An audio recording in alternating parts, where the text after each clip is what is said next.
इतना outdated syllabus, इतनी outdated चीजें पढ़ाई जा रही हैं जब वो इंडस्ट्री में आते हैं। और मैंने नहीं कहा, नारायण मूर्ति साहब ने कहा ना जी 70% of Indian graduates are unemployable, and when he is saying unemployable, he is not saying unemployed, he is saying unemployable means they are not capable to get a job.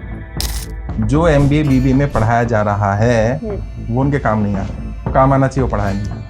क्या ये माइंडसेट का प्रॉब्लम है या qualification कोई particular चाहिए, वो qualification नहीं है या वो माइंडसेट नहीं है? माइंडसेट का प्रॉब्लम है जी। अमीरों की सोच अलग होती है, टाइम टेकिंग होता है। जॉब से बिजनेस में स्विच ओवर में मैं जनरली मानता हूँ 5 साल का समय लगता है। अच्छा। अगर आप 5 ईयर प्लान बनाकर चलें तो कोई भी व्यक्ति जो जॉब कर रहा है बहुत आराम से पैरेलली बिजनेस में शिफ्ट हो सकता है। तो अगर आपको बिजनेस को ब्रांड में कन्वर्ट करना है तो कम से कम 5 to 7 ईयर एक प्लान लेकर चलो। और वो प्लान बनाने में मैं मदद करता हूँ, मेरी टीम मदद करती है। हम लोग बिजनेस कंसल्टेंसी भी देते हैं कि आपने बिजनेस शुरू कर दिया तो हम आपको हैंड होल्डिंग कर देंगे। मैं बोलता हूँ कि अगर व्यापार करें तो प्यार ना करें और प्यार करें तो व्यापार ना करें भाई। क्या बात है। क्योंकि दोनों चीज़ें साथ साथ नहीं चलती हैं। बड़े बिजनेसमैन बड़ा बिजनेस खड़ा नहीं करते, बड़े बिजनेसमैन बड़ी टीम खड़ी करते हैं और टीम बिजनेस को अपने आप बड़ा बना देती है। क्या बात है। छोटे बिजनेसमैन पूरे जीवन भर बिजनेस को बड़ा करने में लगे रहते हैं, टीम पर काम नहीं करते, कभी बिजनेस को नहीं बना पाते, कभी भी नहीं। रिंग में तो दुनिया को पता चलता है वो चैंपियन है। चैंपियन तो अपने घर के जब निकलता है घर से तो अपनी सोच में चैंपियन बनकर निकलता है कि today I am going to win. Yes. नमस्कार, मैं हूँ साक्षी और आप सभी का स्वागत है हमारे चैनल पर। आज हम आए हैं एक नया पॉडकास्ट लेकर जिसमें हम देश की एक ऐसी शख्सियत को लेकर आए हैं जो कि हमारे देश के पहले और एकमात्र पॉलिटिकल ट्रेनर है, श्री शाहनवाज चौधरी भारतीय जी। आपका स्वागत है हमारे चैनल पे। धन्यवाद। श्री शाहनवाज जी हमारे देश के बड़े बड़े पॉलिटिशियंस को ट्रेनिंग दे चुके हैं और यह एक RPG ग्रुप के फाउंडर भी हैं, जहां पर ये रिच पीपल ग्रुप में हमारे देश के व्यापारों को, बिजनेसमैन को भी ट्रेनिंग देते हैं। जी। तो आज हम बात करेंगे हमारे देश के बिजनेसमैन के लिए बिजनेस मैनेजमेंट के ऊपर, फाइनेंशियल मैनेजमेंट के ऊपर और मनी मैनेजमेंट के ऊपर। जी बिल्कुल। तो बताइए क्या पूछना चाहते हैं। तो सबसे पहला सवाल तो हमारा आपसे यही रहेगा जो शायद सभी बिजनेसमैन का भी होगा। जब हम बिजनेस स्टार्ट करते हैं तो एक कमी जो हमें सबको महसूस होती है वो होती है फाइनेंसेस की। बिल्कुल। बिजनेस चलाते चलाते बीच में मनी मैनेजमेंट नहीं हो पाता, तो इस पे आपकी गाइडेंस हमें चाहिए। देखिए, वैसे तो इस पे हम पॉडकास्ट में चर्चा करेंगे। सबसे बड़ी दिक्कत ये नहीं है मनी मैनेजमेंट का या पैसे ना होने का। दिक्कत ये आती है कि जब इंसान शुरुआत कर रहा होता है, ज्यादातर लोग जो अमीर बने या जिन्होंने बिजनेस शुरू किया उनके पास पैसा नहीं था। तो हमें दिमाग में ये थॉट को निकालना पड़ेगा कि पैसे से व्यापार किया जाता है। जिनके दिमाग में भी ये थॉट है कि पैसा होगा तो मैं बड़ा बनूंगा, पैसा होगा तो मैं व्यापार करूंगा, पैसा होगा तो मैं तरक्की करूंगा, पूरी संभावना तरक्की नहीं कर पाएंगे। ये कड़वी बात है, कुछ लोगों को बुरी लगेगी, लेकिन ये सच्चाई है। जितने लोग भी अमीर बने, मिलेनियर्स का आप रिकॉर्ड उठा करके देखिए, भारत का, दुनिया का, पैसा नहीं था उनके पास। अब सवाल ये, पैसा नहीं था तो क्या था जी। ये सवाल है। यानी हमें मेन जड़ पर जाना है। जैसे मैं अक्सर एग्जांपल देता हूं कि एक पेड़ है, उसके फल छोटे आ रहे हैं। अब आप क्या करते हो या कोई भी व्यक्ति क्या करता है, उस फलों को देख करके चिढ़ता है और फल को पानी देता है, फल को खाद देता है। तो क्या फल का साइज बड़ा होगा? नहीं होगा। कहाँ पानी देना चाहिए? नीचे जड़ में देना चाहिए। प्रॉब्लम क्या है, लोग समस्या की जड़ पर तो जाते ही नहीं है जी। पैसे का ना होना समस्या की जड़ नहीं है, पैसे का मैनेजमेंट ठीक ना होना और पैसे की कमी को दूर करने के रास्तों का ना पता होना। और इंडिया में सबसे बड़ी मतलब बदकिस्मती कहें या मतलब क्या कहेंगे, ड्रॉबैक ये है कि सबको सिखाया जाता है लेकिन मनी मैनेजमेंट नहीं सिखाया जाता। स्कूल कॉलेजेस में आपने भी पढ़ाई की है, आप एक लॉयर भी हैं और बाकी भी पढ़ाई आपने की है, कभी आपको नहीं सिखाया गया पैसे की कमी पड़ेगी तो क्या करना है व्यापार में। वरना आज आप ये सवाल मुझसे नहीं कर रही होती, बल्कि आपको पता होता कि नहीं पैसे की कमी पड़ती है तो ये 5 स्टेप लेने हैं। बिल्कुल। ज्यादातर व्यापारियों को नहीं पता। और हमारे P स्कूल्स की मैं अगर बात करूं, मैं भी कई बिजनेस स्कूल से जुड़ा रहा हूँ, स्टूडेंट को पढ़ाने में, सिखाने में, जो उन्हें पढ़ाया जा रहा है, मतलब ये भी एक कंट्रोवर्शियल बात होगी लेकिन सच्चाई है, बताना जरूरी है।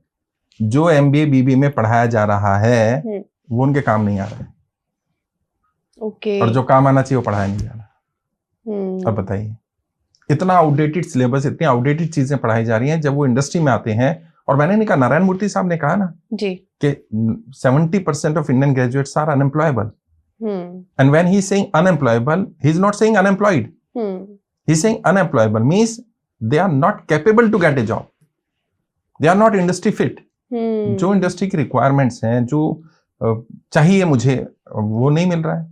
आप भी एक बिजनेस एंटरप्रेन्योर भी हैं और आपका अपना फैमिली बिजनेस भी है, अच्छे स्टाफ की हमेशा जरूरत रहती होगी आपको। बिल्कुल।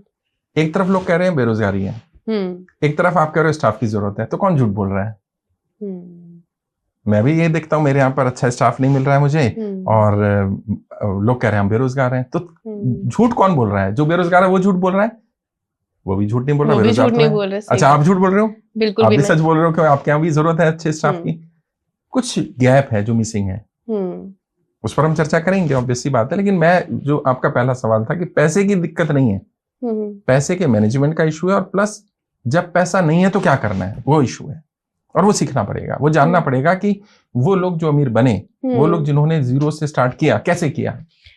तो सर, क्या ये माइंडसेट का प्रॉब्लम है, या क्वालिफिकेशन कोई पर्टिकुलर चाहिए, वो क्वालिफिकेशन नहीं है, या वो माइंडसेट नहीं है लोगों का? नहीं, माइंडसेट का भी प्रॉब्लम है, क्वालिफिकेशन का इतना इशू नहीं है। ओके। बल्कि ज्यादातर बिलियनियर्स, मल्टी बिलियनियर्स ज्यादा पढ़े लिखे नहीं है। बिल्कुल। उन्हें फॉर्मल एजुकेशन नहीं मिली और वो अमीर बन गए। चाहे हम बिल गेट्स की बात कर लें, चाहे आप वॉरेन बफे की बात कर लें, या और भी जितने लोग हैं, कॉलेज ड्रॉप आउट बहुत सारे लोग हैं, भारत में बहुत सारे लोग हैं। धीरूभाई अंबानी की अगर हम बात कर लें, या वर्तमान में जो अमीर हैं उनकी बात कर लें, माइंडसेट का प्रॉब्लम है जी। अमीरों की सोच अलग होती है। अमीर व्यक्ति, लोगों को लगता है कि, मुझे भी लगता था जब मैं गरीब था, या यूं कहे पैसा नहीं था, कि पैसा आएगा तो सारी समस्याओं का समाधान हो जाएगा।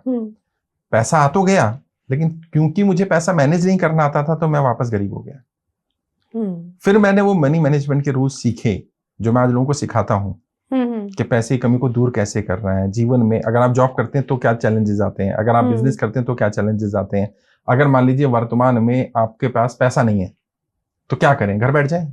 नहीं, घर तो नहीं बैठना है। तो क्या करना है? हमें कुछ करना है। वो क्या करके पैसा आएगा? खाली बैठने से तो नहीं आएगा।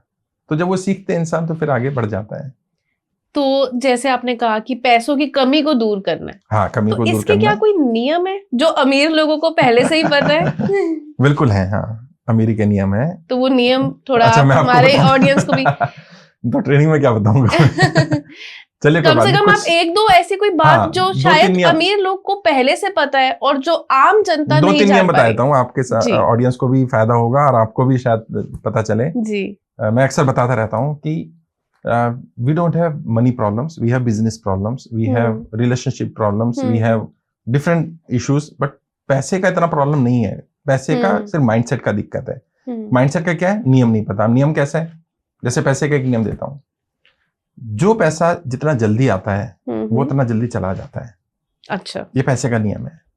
तो जो पैसा आहिस्ता आहिस्ता आता है, वो उसके साथ आपको उसको मैनेज करने का एक्सपीरियंस भी लेकर के आता है। अचानक आपने देखा हो किसी लॉटरी लग गई, जुए में, सट्टे में, कहीं से पैसा आ गया, मैं आपको लिख कर दे सकता हूँ। ऐसे 100 लोगों के बारे में आप रिसर्च करिए जिन्होंने लॉटरी में, जुए में, सट्टे में कहीं से पैसा इकट्ठा कर लिया, अचानक आ गया 2, 4, 5, 10 करोड़ रुपए। विद इन 1 ईयर 90% लोग गरीब हो जाएंगे वापस। अच्छा, विद इन 1 ईयर 90% लोग वो पैसा गवा देंगे। संभालना नहीं आएगा, मनी मैनेजमेंट नहीं पता है। क्यों? क्योंकि नियम क्या कहता है? जो पैसा जल्दी आता है वो पैसा जल्दी चला जाता है। बिल्कुल। अब जल्दी आने का तो रास्ता हमें पता चल गया, ना जाए उसका रास्ता नहीं पता, क्योंकि मनी मैनेजमेंट नहीं पता। एक और पैसे का नियम, जब इंसान को पैसे की दिक्कत आती है तो इंसान क्या सोचता है? वो सोचता है कहीं से भी पैसा आ जाए। कुछ सोर्सेज ऐसे होते हैं जहां से पैसा नहीं लेना चाहिए। उन सोर्सेज से अगर आप पैसा ले लेंगे तो वो दलदल है। अच्छा। अब वो क्या होगा? आपने पैसा तो ले लिया, कई लोग प्राइवेट फाइनेंसर से ले लेते हैं, कई लोग कहीं और से ले लेते हैं। अब वो उन्हें नहीं मालूम है पैसा नहीं आया, ये एक लायबिलिटी आई है, और वो आपकी जेब से पैसा और ज्यादा खींचता चला जाएगा। होना क्या चाहिए था? आपका पैसा आपको पैसा कमा कर देता। यहाँ क्या हो गया? पैसा तो आया आपके पास, लेकिन उस पैसे ने आपको दलदल में डाल दिया। और ऐसी दलदल के कई लोग पूरी तरह तबाह हो जाते हैं। मैंने ऐसे लोगों को देखा कि उनके ऊपर अच्छा व्यापार सब चल रहा था, बट अचानक एक्सपेंशन को लेकर या कोई और थॉट आया और कहीं से ऐसा पैसा ले लिया कि उनका पूरा व्यापार ही कोलैप्स कर गया। उन्हें जब तक ये समझ में आता कि मैं दलदल में फंस गया हूं, तब तक देर हो चुकी थी। उन्हें समझ में ही नहीं आया, और जब वही है, कोई समझाए कौन? तो सर, राइट इन्वेस्टर ये कैसे ढूंढे कि कहां से वो राइट मनी का सोर्स हमारा क्या बन सकता है? उसके लिए प्रोजेक्ट रिपोर्ट बनाना पड़ता है। आपका जो भी बिजनेस है, अगर आप ऑलरेडी रनिंग बिजनेस में इन्वेस्टमेंट चाहते हैं, पहले तो आपको तय करना होगा आपको इन्वेस्टर चाहिए, फाइनेंसर चाहिए, पार्टनर चाहिए, क्या चाहिए। Okay. ज्यादातर व्यापारियों को तो ये भी नहीं मालूम है जी, बिल्कुल। उनको लगता है पैसा है ना सिर्फ। फाइनेंसर का पैसा अलग है, इन्वेस्टर का पैसा अलग होता है, पार्टनर का पैसा अलग होता है। बिल्कुल। अब लोगों को लगा यार पैसे के भी 3 कैटेगरी, हाँ 3 नहीं और भी कैटेगरी है। जो उधार का पैसा वो अलग होता है, जो बैंक का लोन का पैसा होता है वो अलग पैसा होता है, जो प्राइवेट फाइनेंसर का होता है वो अलग होता है, जो हम अपनी एसेट्स को लिक्विफाई करके पैसा लेते हैं वो अलग होता है। हर पैसे की कैटेगरी है। तो हमें चाहिए क्या, पहले तो वो तय करना, फिर प्रोजेक्ट रिपोर्ट बनाना। भाई मान लीजिए मेरा बिजनेस है, उल्टा देखते हैं ना, आप इन्वेस्टर हैं, आपके पास पैसा है, मेरा बिजनेस है, मुझे 5 करोड़ 10 करोड़ रुपए आपसे चाहिए। आप मूर्ख तो नहीं है ना, आपने पैसा कमाया है और मैं आपको बता रहा हूँ और सबको बता रहा हूँ, यदि कोई व्यक्ति अमीर है और अमीरी मेंटेन किए हुए तो ये समझ लेना उसे कुछ आता है कि नहीं आता, उसको अमीरी के नियम मालूम है। नियम मालूम है। अगर नियम नहीं मालूम होते तो वो अमीर नहीं रहता, गरीब हो जाता। तो आपको नियम मालूम है तो आप ऐसे तो 5 करोड़ नहीं दे दोगे मुझे। बिल्कुल। आप क्या देखोगे, मेरी वर्थ क्या है, मेरी फ्यूचर प्लानिंग क्या है। अच्छा मान लीजिए बिल्कुल नया प्रोजेक्ट है, बिल्कुल नया यूनिक, जैसे मेरा इंस्टीट्यूट है, पॉलिटिशियंस को मैं ट्रेनिंग देता हूँ, बिल्कुल यूनिक कॉन्सेप्ट है। आपको लगा यार कॉन्सेप्ट तो यूनिक है बट चलेगा कि नहीं चलेगा, प्रैक्टिकलिटी कितनी है उसकी फिजिबिलिटी वर्तमान में कितनी है, आरओआई क्या है, रिस्क कितना है, क्या मेरा पैसा सेफ है कि नहीं है। क्योंकि अमीरों को कुछ आता है कि नहीं आता, अपने पैसे की रक्षा करनी अच्छी तरह आती है। ओके। और मैं आपको भी बता रहा हूँ और आपके माध्यम से ऑडियंस को बता रहा हूँ, अगर आप अपने पैसे की, छोटे पैसे की रक्षा नहीं कर सकते, आप कभी अमीर नहीं बन सकते। अमीर बनने का बेसिक नियम यही है कि आपको अपने पैसे की रक्षा करनी पड़ेगी, रक्षा करनी सीखनी पड़ेगी। और आप जॉब करें या बिजनेस करें फर्क नहीं पड़ता, आप 10,000 भी कमाते हैं तो पैसे की रक्षा करनी पड़ेगी, वरना वो कहते हैं ना व्यापार शेर की सवारी है जी। अगर उसके कान टाइट रखोगे तो वो चलाते रहोगे, और अगर थोड़ा सा ढीला छोड़ा शेर खा जाएगा आपको। व्यापार शेर की सवारी है, सीधी सी बात है। तो ये दिक्कतें लोगों को नहीं मालूम है, और लोगों को जब हम प्रोजेक्ट रिपोर्ट बनाते हैं तो उन्हें इन्वेस्टर मिल जाता है। 10 साल 5 साल से धक्के खा रहे होते, नहीं मिल रहा होता। जब बैठ करके सिस्टमेटिक प्रोजेक्ट रिपोर्ट बनाते हैं, प्लान ए बनाते हैं, प्लान बी बनाते हैं, प्लान सी बनाते हैं, इन्वेस्टर मिल जाते हैं, पैसा आ जाता है। तो क्या कोई ऐसी भी स्कीम है, कोई ऐसा नियम है जब बिना पैसों के भी व्यापार शुरू किया जा सकता है? स्कीम तो खैर ज्यादातर फर्जी वाली चीजें होती हैं, मैं उस पर तो नहीं जाऊंगा, लेकिन हाँ किया जा सकता है। जैसे मैंने कहा, मैं आपको एक और एग्जांपल देता हूँ। जो बड़े लोग अमीर बने या जिन्होंने अमीरी हासिल की, ज्यादातर गरीब थे। अच्छा। अब उन्होंने गरीबी से अमीरी कैसे हासिल की, उसके कहते ना ट्रैक पर जाओ। अगर थॉमस अल्वा एडिसन ने 10,000 बार एक्सपेरिमेंट करके बल्ब डिस्कवर कर दिया, तो क्या जरूरत पड़ी दोबारा रिसर्च करके बल्ब पहले 10,000 बार एक्सपेरिमेंट करें, 10 रुपए का खरीद लाओ मार्केट से। बिल्कुल। तो जो अमीर है उन्होंने वो रास्ते बना रखे ना, वो रास्तों पे चले, आप भी चलो उन रास्तों पर। उन्होंने क्या करा, धीरूभाई अंबानी का एग्जांपल लेते हैं। उनके पास पैसा नहीं था, उन्होंने अमीरी कैसे हासिल की? पहले उन्होंने जॉब करी, जॉब करके कुछ पैसा कमाया, कुछ पैसा बचाया, और एक साथ में 2-2 3-3 जगह नौकरी की। अच्छा। कुछ पैसा अपने खर्चे के लिए रखा, कुछ पैसा अपना सेविंग किया। जब उतना आ गया, जो सीड फंडिंग होता है, एक पेड़ लगाने के लिए बीज चाहिए ना, बिल्कुल, सीड फंडिंग के बराबर आ गया तो काम हो जाएगा। और सीड और ट्री के साइज में डिफरेंस कितना, आम का पेड़ और आम की बीज कितना डिफरेंस है, कई हजार गुना का। यानी अगर आपको 1,000 करोड़ का व्यापार करना है तो 1 करोड़ का बीज साइज होना सफिशिएंट है। लोगों को क्या लगता है, नहीं 1,000 करोड़ का मेरे को एम्पायर खड़ा करना है तो कम से कम 10 करोड़ रुपए 20 करोड़ रुपए चाहिए, नहीं होंगे।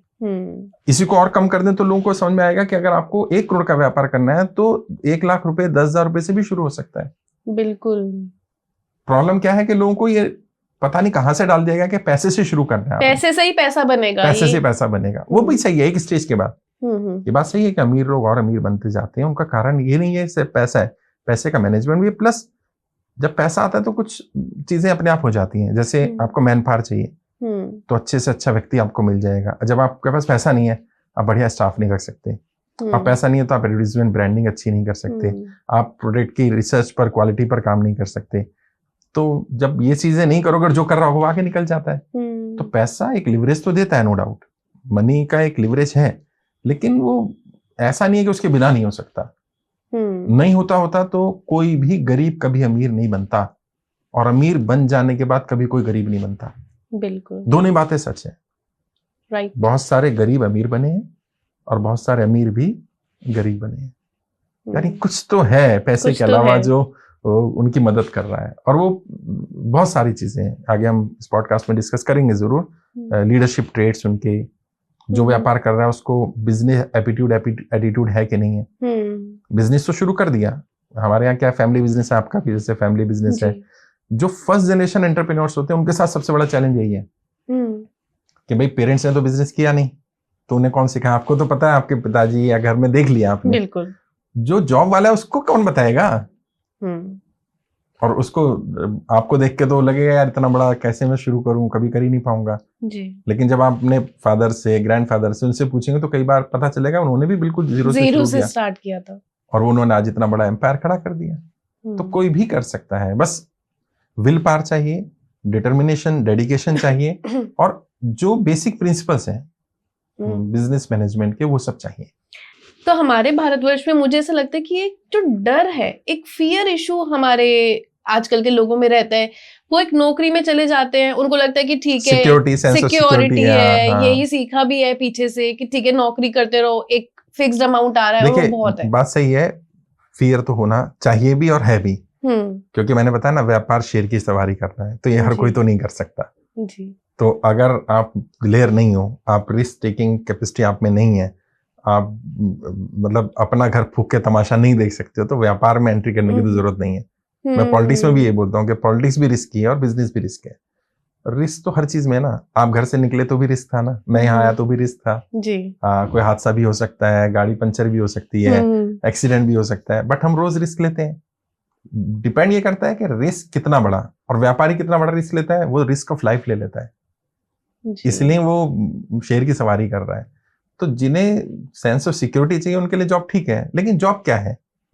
आपका समय, आपके पैसे, आपकी मेहनत से कोई और अमीर बनेगा, बिल्कुल सीधी सी बात है। तो बेहतर ये नहीं है कि आप अपना समय, अपना पैसा अपने लिए लगाओ खुद अमीर बनने के लिए। अगर कोई आपको 50,000 रुपए, लाख रुपए दे रहा है, और जो भी ऑडियंस सुन रहा है, अगर लाख रुपए की सैलरी आपकी है तो आप 10-15 लाख उसे कमा के दोगे तभी तो देगा। बिल्कुल। तो यानी आपकी वर्थ तो है 10-15 लाख की, मेहनत तो उतनी करी है, मेहनत तो उतनी की, लेकिन मिल रहा है आपको कुछ परसेंटेज, तो क्यों नहीं आप अपने लिए काम करो? नहीं रास्ता पता चल रहा तो रास्ते ढूंढो, जॉब के साथ साथ भी। और मैं कहता हूँ जैसे लेन चेंज करते हैं हम लोग, रोड पे जाते हैं, तो अगर मान लीजिए आप ड्राइविंग करती हैं जी, तो आप अगर लेन चेंज करनी हो तो ऐसा नहीं है इंडिकेटर दिया और तुरंत गाड़ी मोड़ दी, नहीं, क्यों? पीछे वाला ठोक देगा।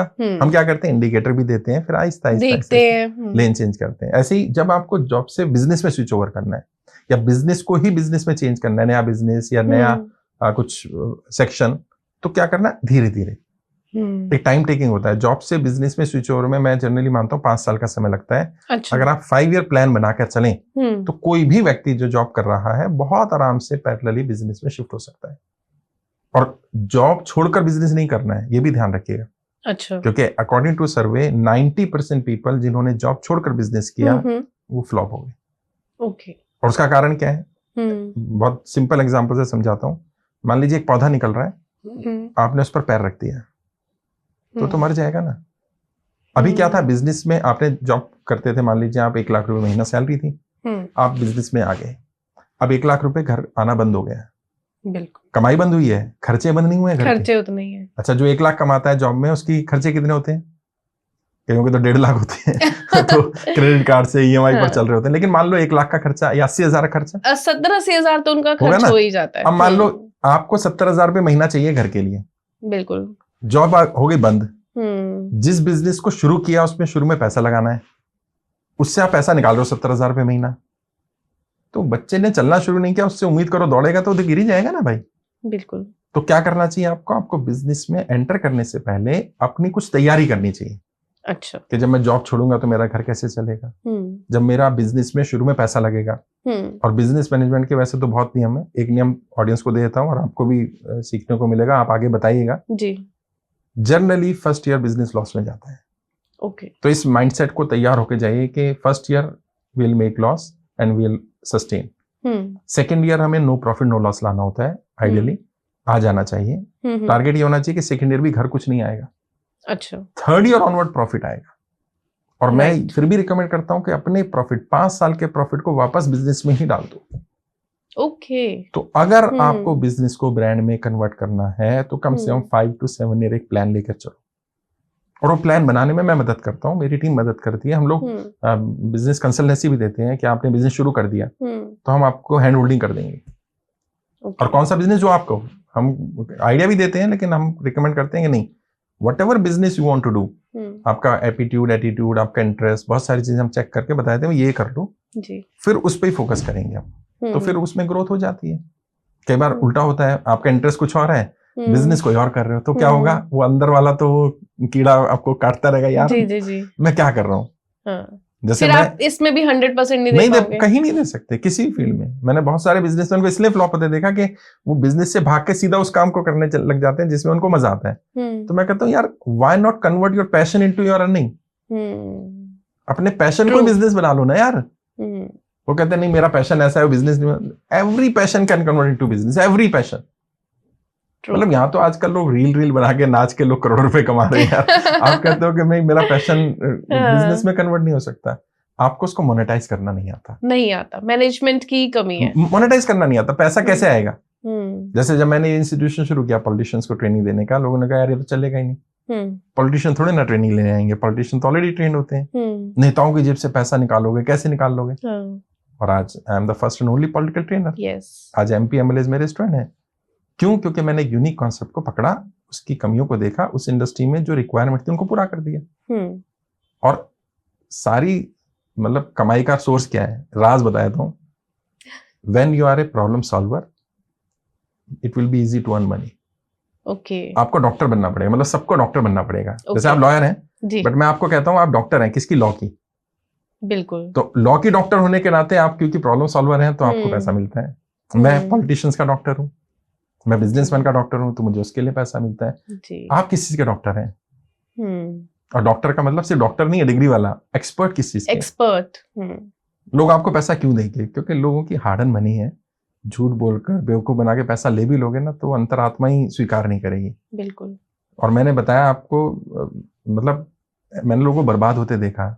उसका बड़ा कारण यही है कि वो किसी का दिल दुखा के पैसा कमाते हैं। नहीं, ऐसा पैसा नहीं लेना जिससे किसी का दिल दुखे और लोग खुशी खुशी पैसा दें। जब मेरे आते हैं मैं उनकी बिजनेस की प्रॉब्लम सॉल्व कर देता हूँ, उनको कर्जे से बाहर निकाल देता हूँ, उनका बिजनेस लॉस का प्रॉफिट मेकिंग में आ जाता है, तो मुझे खुशी खुशी पैसा देते हैं। कहते हैं यार सर मजा आ गया, थैंक यू सर। और उनकी आंखों में वो ग्रेटिट्यूड नजर आता है। तो उससे आप पैसा तो कमा रहे हो, दुआएं कमा रहे हो। और जीवन में अगर आप पैसा कमाओ, खाली वो नहीं, दुआएं भी कमाओ लोगों की, ताकि लगे कुछ किया जीवन में जी। वरना तो एक दिन आए थे, एक दिन चले जाएंगे दुनिया से, ये पैसा सब यहीं रह जाना है। साथ तो कुछ लेके नहीं जाएगा ना। सिकंदर को जब गया मर के तो लोगों ने कहा भाई क्या करना है, तो उन्होंने बोल दिया था मरने से पहले मेरा हाथ एक बाहर रखना और हाथ खाली दिखाना कि ये इतना बड़ा राजा था, लेकिन जब दुनिया छोड़कर गया तो हाथ खाली थे। बिल्कुल। तो सब रह तो यहीं जाएगा। तो हमारी जो एटीट्यूड है, हमारी जो लोगों के साथ किया गया व्यवहार है, वो याद रहेगा, अच्छा है बुरा। तो हमें एक अच्छा इंसान भी बनना है, प्रॉब्लम सॉल्व करनी है और मतलब अपना हक मांग के लेना है। पैसे में मैं कभी कंप्रोमाइज नहीं करता। कई लोग मुझे बोलते हैं बड़ा एटीट्यूड है सर का, सर ना डिस्काउंट नहीं करते। अच्छा। मैं कहता हूँ डिस्काउंट मीन कंप्रोमाइज। मैं कंप्रोमाइज नहीं करता क्वालिटी से। डू यू वांट के क्वालिटी से कंप्रोमाइज करो तो कहीं और चले जाओ जो डिस्काउंट दे रहा है। मैं डिस्काउंट नहीं देता भाई। आप वैल्यू देते हैं? मैं वैल्यू देता हूँ, मैं सेटिस्फाई करता हूँ। जब तक आप सेटिस्फाई नहीं है, मैं ये मानता हूं कि वो पैसा मेरा लेना मूर्खता है। जितना पैसा मैंने लिया उससे ज्यादा मैं आपको सर्विस दूं। और ये नियम भी है, ये अमीर बनने का नियम भी है जी। एक और नियम पता लगा है हमारी ऑडियंस को। देखो, और ऑडियंस भी देख लेगी ना, और आप भी देखो।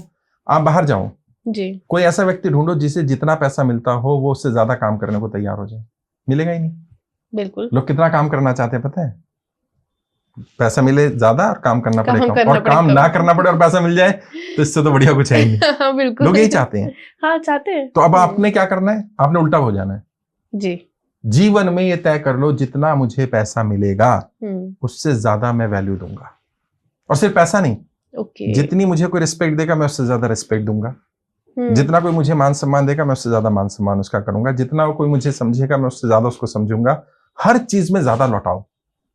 और ये प्रकृति का, कुदरत का नियम है। जो चीज आप देते हो वो बढ़ के आपके पास आ जाती है। बिल्कुल सही बात। जब आप नेगेटिव सोचते हो तो नेगेटिविटी बढ़ती है, जब आप पॉजिटिव सोचते हो पॉजिटिविटी बढ़ती है। राइट। और लोगों को ये नियम नहीं मालूम है जी। तो ये समस्याएं हैं कुछ।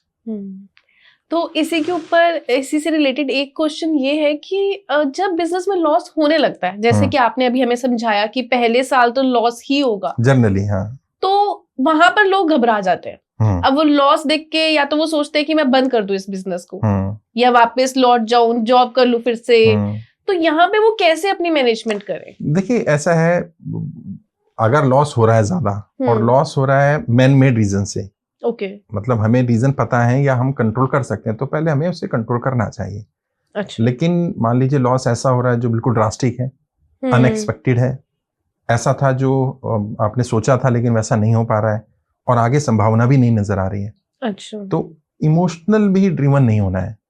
मैं बोलता हूं कि अगर व्यापार करें तो प्यार ना करें और प्यार करें तो व्यापार ना करें भाई, क्या बात है, क्योंकि दोनों चीजें साथ साथ नहीं चलती हैं। बिल्कुल, कहते हैं ना उधारी उधारी गुजरात में कहा जाता है दो धारी मतलब दो तो भी नुकसान है, उधार ना दो तो भी नुकसान है। तो ऐसे ही व्यापार में प्यार नहीं है भैया, थोड़ा सा रिजिड, थोड़ा सा रूड होना पड़ेगा। चीजें अगर नहीं चल रही हैं तो उस पे स्टिक रहना कि नहीं मेरा इतना सपनों था, ये था, तो हो सकता है हमारा तरीका गलत रहा हो, हम तरीका चेंज करेंगे फिर आगे बढ़ जाएंगे। तो मेरे हिसाब से मतलब जल्दी भी डिसीजन नहीं लेना चाहिए, बंद करने का भी डिसीजन जल्दी लेना ठीक नहीं है, शुरू करने का डिसीजन भी जल्दी लेना ठीक नहीं है, और मेंटली प्रिपेयर रहना चाहिए कि लॉस 1 साल तक होगा तो हम क्या करेंगे। अगर हो सकता है डे 1 से प्रॉफिट आ जाए, कई लोग कहते हैं नहीं साहब आपकी थ्योरी गलत है, मैंने तो पानी पूरी का बिजनेस शुरू किया और डे 1 से मैं प्रॉफिट आ गया। हाँ आ गया, ठीक है, लेकिन वो बिजनेस नहीं है अभी, शॉर्ट टर्म हो जाएगा। हाँ वो बिजनेस नहीं है। बिजनेस मतलब एक लॉन्ग टर्म, थोड़ा इन्वेस्टमेंट भी लगेगा, समय भी लगेगा, उसको एस्टेब्लिश होने में टाइम लगेगा। तो मेंटली प्रिपेयर रहिए कि पहला साल लॉस हो सकता है। जो प्रिपेयर्ड हैं उन्हें झटका नहीं लगता, जो प्रिपेयर्ड नहीं होते उन्हें झटका लगता है। मान लो आप यहाँ यार आप प्रिपेयर्ड है कि ट्रैफिक लगेगा, तो मेंटली प्रिपेयर है भाई इतना टाइम लेके चल रहा है। अच्छा आप प्रिपेयर्ड ही नहीं है और फिर ट्रैफिक लग जाए तो फिर फ्रस्ट्रेशन होती है, यार ये क्या हो गया। बिल्कुल, तो प्रिपरेशन का है दिक्कत जी। और एक दिक्कत और आती है स्टाफिंग की। हाँ, एक अच्छा स्टाफ होना बिजनेस में कितना जरूरी है, और कई बार ऐसा भी हमने देखा है कि अगर अच्छा स्टाफ वो रख भी लें तो फिर उनकी सैलरीज निकालना उनको मुश्किल पड़ जाता है। देखिए स्टाफ तो है, अब जो एम्प्लॉय हैं वो हवा में उड़ जाएंगे, लेकिन मेरा काम सच बताने का है। एक्चुअल में हम कहते हैं कि हम व्यापारी हैं तो हम अन्नदाता हैं, सच्चाई ये नहीं है हम अन्नदाता हैं। अन्नदाता तो हमारा एम्प्लॉय है जो हमें भी दे रहा है और हमारे सब चीज मेंटेन कर रहा है। बहुत बड़ी बात कही आपने, ये सच्चाई है, अन्नदाता वही है, क्योंकि हम तो कुछ कर नहीं रहे ना। मैं अपने ऑफिस में कुछ भी नहीं करता, कुछ भी नहीं करता। सोचिए कॉल अटेंड करने की दूसरी टीम है, एडिटिंग दूसरी टीम करेगी, प्रमोशन, ब्रांडिंग, काउंसलिंग सब अलग अलग लोग कर रहे हैं, मैं कुछ नहीं कर रहा। मैं तो सिर्फ 1 to 1 जो बिजनेसमैन बड़े हैं या जो पॉलिटिशियंस हैं उनसे मिलना, ट्रेनिंग देना, मेरा सिर्फ उतना रोल है। 90% काम दूसरे कर रहे हैं, लेकिन अगर वो ना हो या वो इफेक्टिव ना हो तो मेरा तो सब कुछ कोलैप्स कर जाएगा। तो एक्चुअल में मेरी तो रिक्वायरमेंट है वो लोग। समस्या ये आ रही है अच्छा स्टाफ मिल नहीं पाता, एक तो लीडर के अंदर लीडरशिप नहीं है, तो वो हुनर को पहचान नहीं पाता। ओके, आचार्य चाणक्य जिन्हें मैं अपना गुरु मानता हूँ, और हम सबके गुरु हैं आचार्य चाणक्य, बिजनेस में भी पॉलिटिक्स में भी, उन्होंने एक बढ़िया बात कही। उन्होंने कहा कि इस धरती पर सबसे बड़ा हुनर क्या है? किसी के हुनर को पहचानने का हुनर सबसे बड़ा हुनर है। बिल्कुल। और ज्यादातर लोगों में ये हुनर नहीं है। लोग दूसरे का हुनर नहीं पहचान पाते। बाय गॉड ग्रेस मुझे वो टैलेंट है तो मैं लोगों का हुनर पहचान लेता हूँ, तो मुझे स्टाफ मिल जाता है। फिर जैसे मैं हुनर पहचानता हूँ, मैं अपने ट्रेनीज को ट्रेन करता हूँ, व्यापारियों को, कि तुम ये पैरामीटर देखो उसके, जिससे कि वो जो बोल रहा है या जो उसके रिज्यूमे में लिखा है उसके अलग हटके देखो उसके अंदर क्या है। लोग क्या करते हैं, रिज्यूमे के आधार पर सिलेक्शन करते हैं, मैं ऐसा नहीं करता। ओके। बल्कि मेरे यहाँ तो कोई इंटरव्यू के लिए, वैसे तो काफी टाइम से हमने रिक्रूटमेंट ऐसा किया ही नहीं क्योंकि पुराने लोग चल रहे हैं, बट जब करते भी थे तो मैं रिज्यूमे साइड रख देता। मैंने कहा यार ये तो तुम्हें पता ही है, और वो भी नहीं जैसे फॉर्मली लोग करते हैं, अच्छा tell me something about yourself. मैं इस पे बात ही नहीं करता, मैं उनकी हॉबीज पे बात करता हूँ, मैं उनके फ्यूचर प्लानिंग पर बात करता हूँ, मैं उनके रिस्पॉन्सिबिलिटीज पर बात करता हूँ, लाइबिलिटीज पर बात करता हूँ, उनके खर्चा कितना है, कमाई कितनी होनी चाहिए, बच्चे हैं नहीं है, कल है तो कितने बड़े हैं, उनकी पढ़ाई कैसे, हस्बैंड है तो वो क्या करते हैं, वाइफ है तो वो क्या करती हैं, परिवार में और कौन उन पे डिपेंडेंट है, जिससे कि मुझे आइडिया लगता है कि उस व्यक्ति की एक्चुअल में स्टेबिलिटी कितनी होगी, क्या रिक्वायरमेंट है। फिर मैं उसके हिसाब से उसकी सैलरी तय करता हूँ कि भाई अगर उसको खर्चा ही नहीं मिलेगा तो वो कहीं से अदर वे राउंड करेगा, चोरी करे, कुछ तो करेगा ना। और जिसका ध्यान ही काम में नहीं होगा उससे मैं कैसे उम्मीद करूं वो लॉयल रहेगा या वो अपना 100% देगा। फिर वो स्टाफ 100% देने लगता है, क्योंकि उसको लगता है कि मेरे घर की, मेरे परिवार की जिम्मेदारी सर उठाने को तैयार है। और मैं उसको बोलता हूँ अपने काम के प्रति ईमानदार रहना है, बस मुझे और कुछ नहीं चाहिए। Whatever responsibility you have, try to be 100% loyal for that. और जो व्यक्ति रहता है वो फिर तरक्की भी करता है। हमने नया सिस्टम बना रखा है भाई, उनको कुछ इंसेंटिव भी देंगे, इंसेंटिव्स, क्योंकि जो व्यापारी सुन रहे हैं मैं कहूँगा इंसेंटिव बेस्ड मॉडल सबसे बेस्ट रहता है दोनों के लिए, काम करने वाले के लिए भी और करवाने वाले के लिए भी। एम्प्लॉय भी खुश होता है इससे, एक मोटिवेशन भी मिलता है, मोटिवेशन भी रहता है। दूसरा, सैलरी कम रखो और इंसेंटिव ज्यादा रखो। अच्छा, फिर उससे होगा क्या कि आपको बढ़िया टैलेंटेड व्यक्ति मिलने शुरू हो जाएंगे। ऐसे ऐसे फिर सैलरी भी बढ़ा दो, लेकिन शुरुआत में तो कोशिश करो कि उनको बोलो भाई काम करना पड़ेगा, और काम तो सबको ही करना पड़ेगा। भाई आप भले ही कुछ नहीं करती अपनी कंपनी में, लेकिन कुछ तो फिर भी करती है ना। बिल्कुल सही बात है। मैं अपने यहाँ कुछ नहीं करता, लेकिन फिर भी 10% तो करता हूँ ना। तो हर किसी को अपनी सैलरी को, अपनी इनकम को जस्टिफाई करना चाहिए अपने काम के आधार पर। अगर वो करेगा तो अच्छा स्टाफ मिल जाएगा। फिर स्टाफ कह लो उसको, मैं तो उसको टीम बोलता हूँ। बड़े बिजनेसमैन बड़ा बिजनेस खड़ा नहीं करते, बड़े बिजनेसमैन बड़ी टीम खड़ी करते हैं और टीम बिजनेस को अपने आप बड़ा बना देती है। क्या बात है। छोटे बिजनेसमैन पूरे जीवन भर बिजनेस को बड़ा करने में लगे रहते हैं, टीम पर काम ही नहीं करते। टीम पर काम नहीं करते, कभी बिजनेस को नहीं बना पाते, कभी भी नहीं। मतलब उनकी मेहनत में कमी नहीं है, डेडिकेशन डिवोशन में कमी नहीं है, सब कुछ कर रहे हैं, but they are not able to form the team. और उन्हें टीम नहीं पता, उन्हें नहीं मालूम है कि हर स्टाफ मेंबर आपका टीम मेंबर नहीं होता है। हो भी सकता है, but her staff member team member नहीं होता है। ओके। टीम का मतलब कुछ और है। टीम का मतलब है जिसमें टारगेट ओरिएंटेड लोग हों, जिनका विजन कॉमन हो, जो कुछ गोल हों जिनके लिए काम कर रहे हो, जो कंपनी गोल से, कंपनी गोल भी और उनका इंडिविजुअल गोल भी। ओके भाई कंपनी ग्रो करती जाए और मैं मतलब एम्प्लॉय हूँ कंपनी का और मैं ग्रो ना करूँ तो मैं कब तक कंपनी में रहूंगा भाई। बिल्कुल सही बात है। तो कंपनी के भी गोल और उसके इंडिविजुअल गोल भी, और उनका सिंक्रोनाइजेशन कि जैसे जैसे कंपनी का लेवल बढ़ेगा मेरा लेवल भी बढ़ेगा। आपका स्टाफ स्कूटी पे आता था, फिर वो आहिस्ता आहिस्ता छोटी गाड़ी पर आ गया, मालिक गाड़ी पे आता था, गाड़ी बड़ी हो गई, फिर वो और बड़ी गाड़ी पे आया, वो और बड़ी पे, वो और बड़ी पे आया, वो हेलीकॉप्टर से आ रहा है, वो फिर लग रहा है कि नहीं पैरेलली ग्रो कर रहे हैं। अच्छा वो स्टाफ तो वो स्कूटी से चल रहा है, मालिक को गाड़ी बड़ी करता जा रहा है, तो वो स्टाफ कहेगा यार ये तो खून चूसने वाला काम है। बिल्कुल। ऑल्दो हम सिखाते हैं ज्यादा से ज्यादा काम एम्प्लॉय से कैसे करा जाए, वो ट्रेनिंग का पार्ट होता है बिजनेस ट्रेनिंग का, लेकिन एम्प्लॉय को ये लगता है कि मैं ज्यादा काम क्यों करूं, अपने लिए करूं, एम्प्लॉयर के लिए नहीं। एम्प्लॉयर की ग्रोथ होगी नो डाउट, लेकिन अगर आप काम करने की आदत डाल लोगे तो ये शरीर है ना बेटा, सच्चाई बता रहा हूँ, या तो इसे जला देंगे मरने के बाद या दफना देंगे, दो ही तो काम होंगे, तीसरा तो होता नहीं दुनिया में। और पड़े पड़े सड़ी जाना है। तो मैं कहता हूँ पड़े पड़े सड़ने से बेहतर है काम करते करते घिस जाओ। इतना काम करो, इतना काम करो, इतना काम करो कि लोग कहें यार क्या व्यक्ति है, मतलब किससे मिला यार, क्या जुनून, क्या एनर्जी, मतलब इनको थकान नहीं होती, इनको दिक्कत नहीं होती है। फिर वो पता चल जाएगा ये एटीट्यूड अलग है, ये व्यक्ति आज नहीं तो कल सफल हो जाएगा, सफल हो जाएगा। और सफल होने वाले लोगों के आप एटीट्यूड से ही बता देते हैं कि he is winner. Okay. Champion ring में चैंपियन नहीं बनते, रिंग में तो दुनिया को पता चलता है वो चैंपियन है। चैंपियन तो अपने घर के, जब निकलता है घर से तो अपनी सोच में चैंपियन बन के निकलता है कि today I am going to win. Yes. तो every day you have to fight like a champion that I have to win. बाकी तो एडवर्स कंडीशन आएंगी, सिचुएशन हमेशा फेवरेबल नहीं रहेंगी, बट तूफानों के डर से क्या घर बनाना छोड़ दें। तूफान तो आएंगे, तैयारी ऐसी करेंगे कि तूफान को झेल पाए। तो ये चैलेंजेस हैं व्यापारियों के सामने। तो अगर अच्छा स्टाफ मिल भी जाता है और वो अच्छा स्टाफ को एज अ टीम बनाना भी चाहते हैं, जैसा अभी आपने समझाया कि टीम बनाना उनको, पर सैलरीज अगर अफोर्ड नहीं हो पा रही है, बिजनेस में लॉस हो रहा है या अभी नो प्रॉफिट नो लॉस है। देखिए सीधी सी बात यह है, ओनर आप हैं जी, जिम्मेदारी आपकी है। तो सैलरी बिजनेस में लॉस हो रहा है, प्रॉफिट हो रहा है, ये एम्प्लॉय की तो रिस्पॉन्सिबिलिटी नहीं है। ओके। ये तो सब आपकी रिस्पॉन्सिबिलिटी है। तो अगर आप अच्छे लीडर हैं तो आप अपने बिजनेस को लॉस हो प्रॉफिट हो, आप घर का खर्चा तो बंद नहीं करते ना अपना, तो वो स्टाफ अपना खर्चा कैसे बंद करे।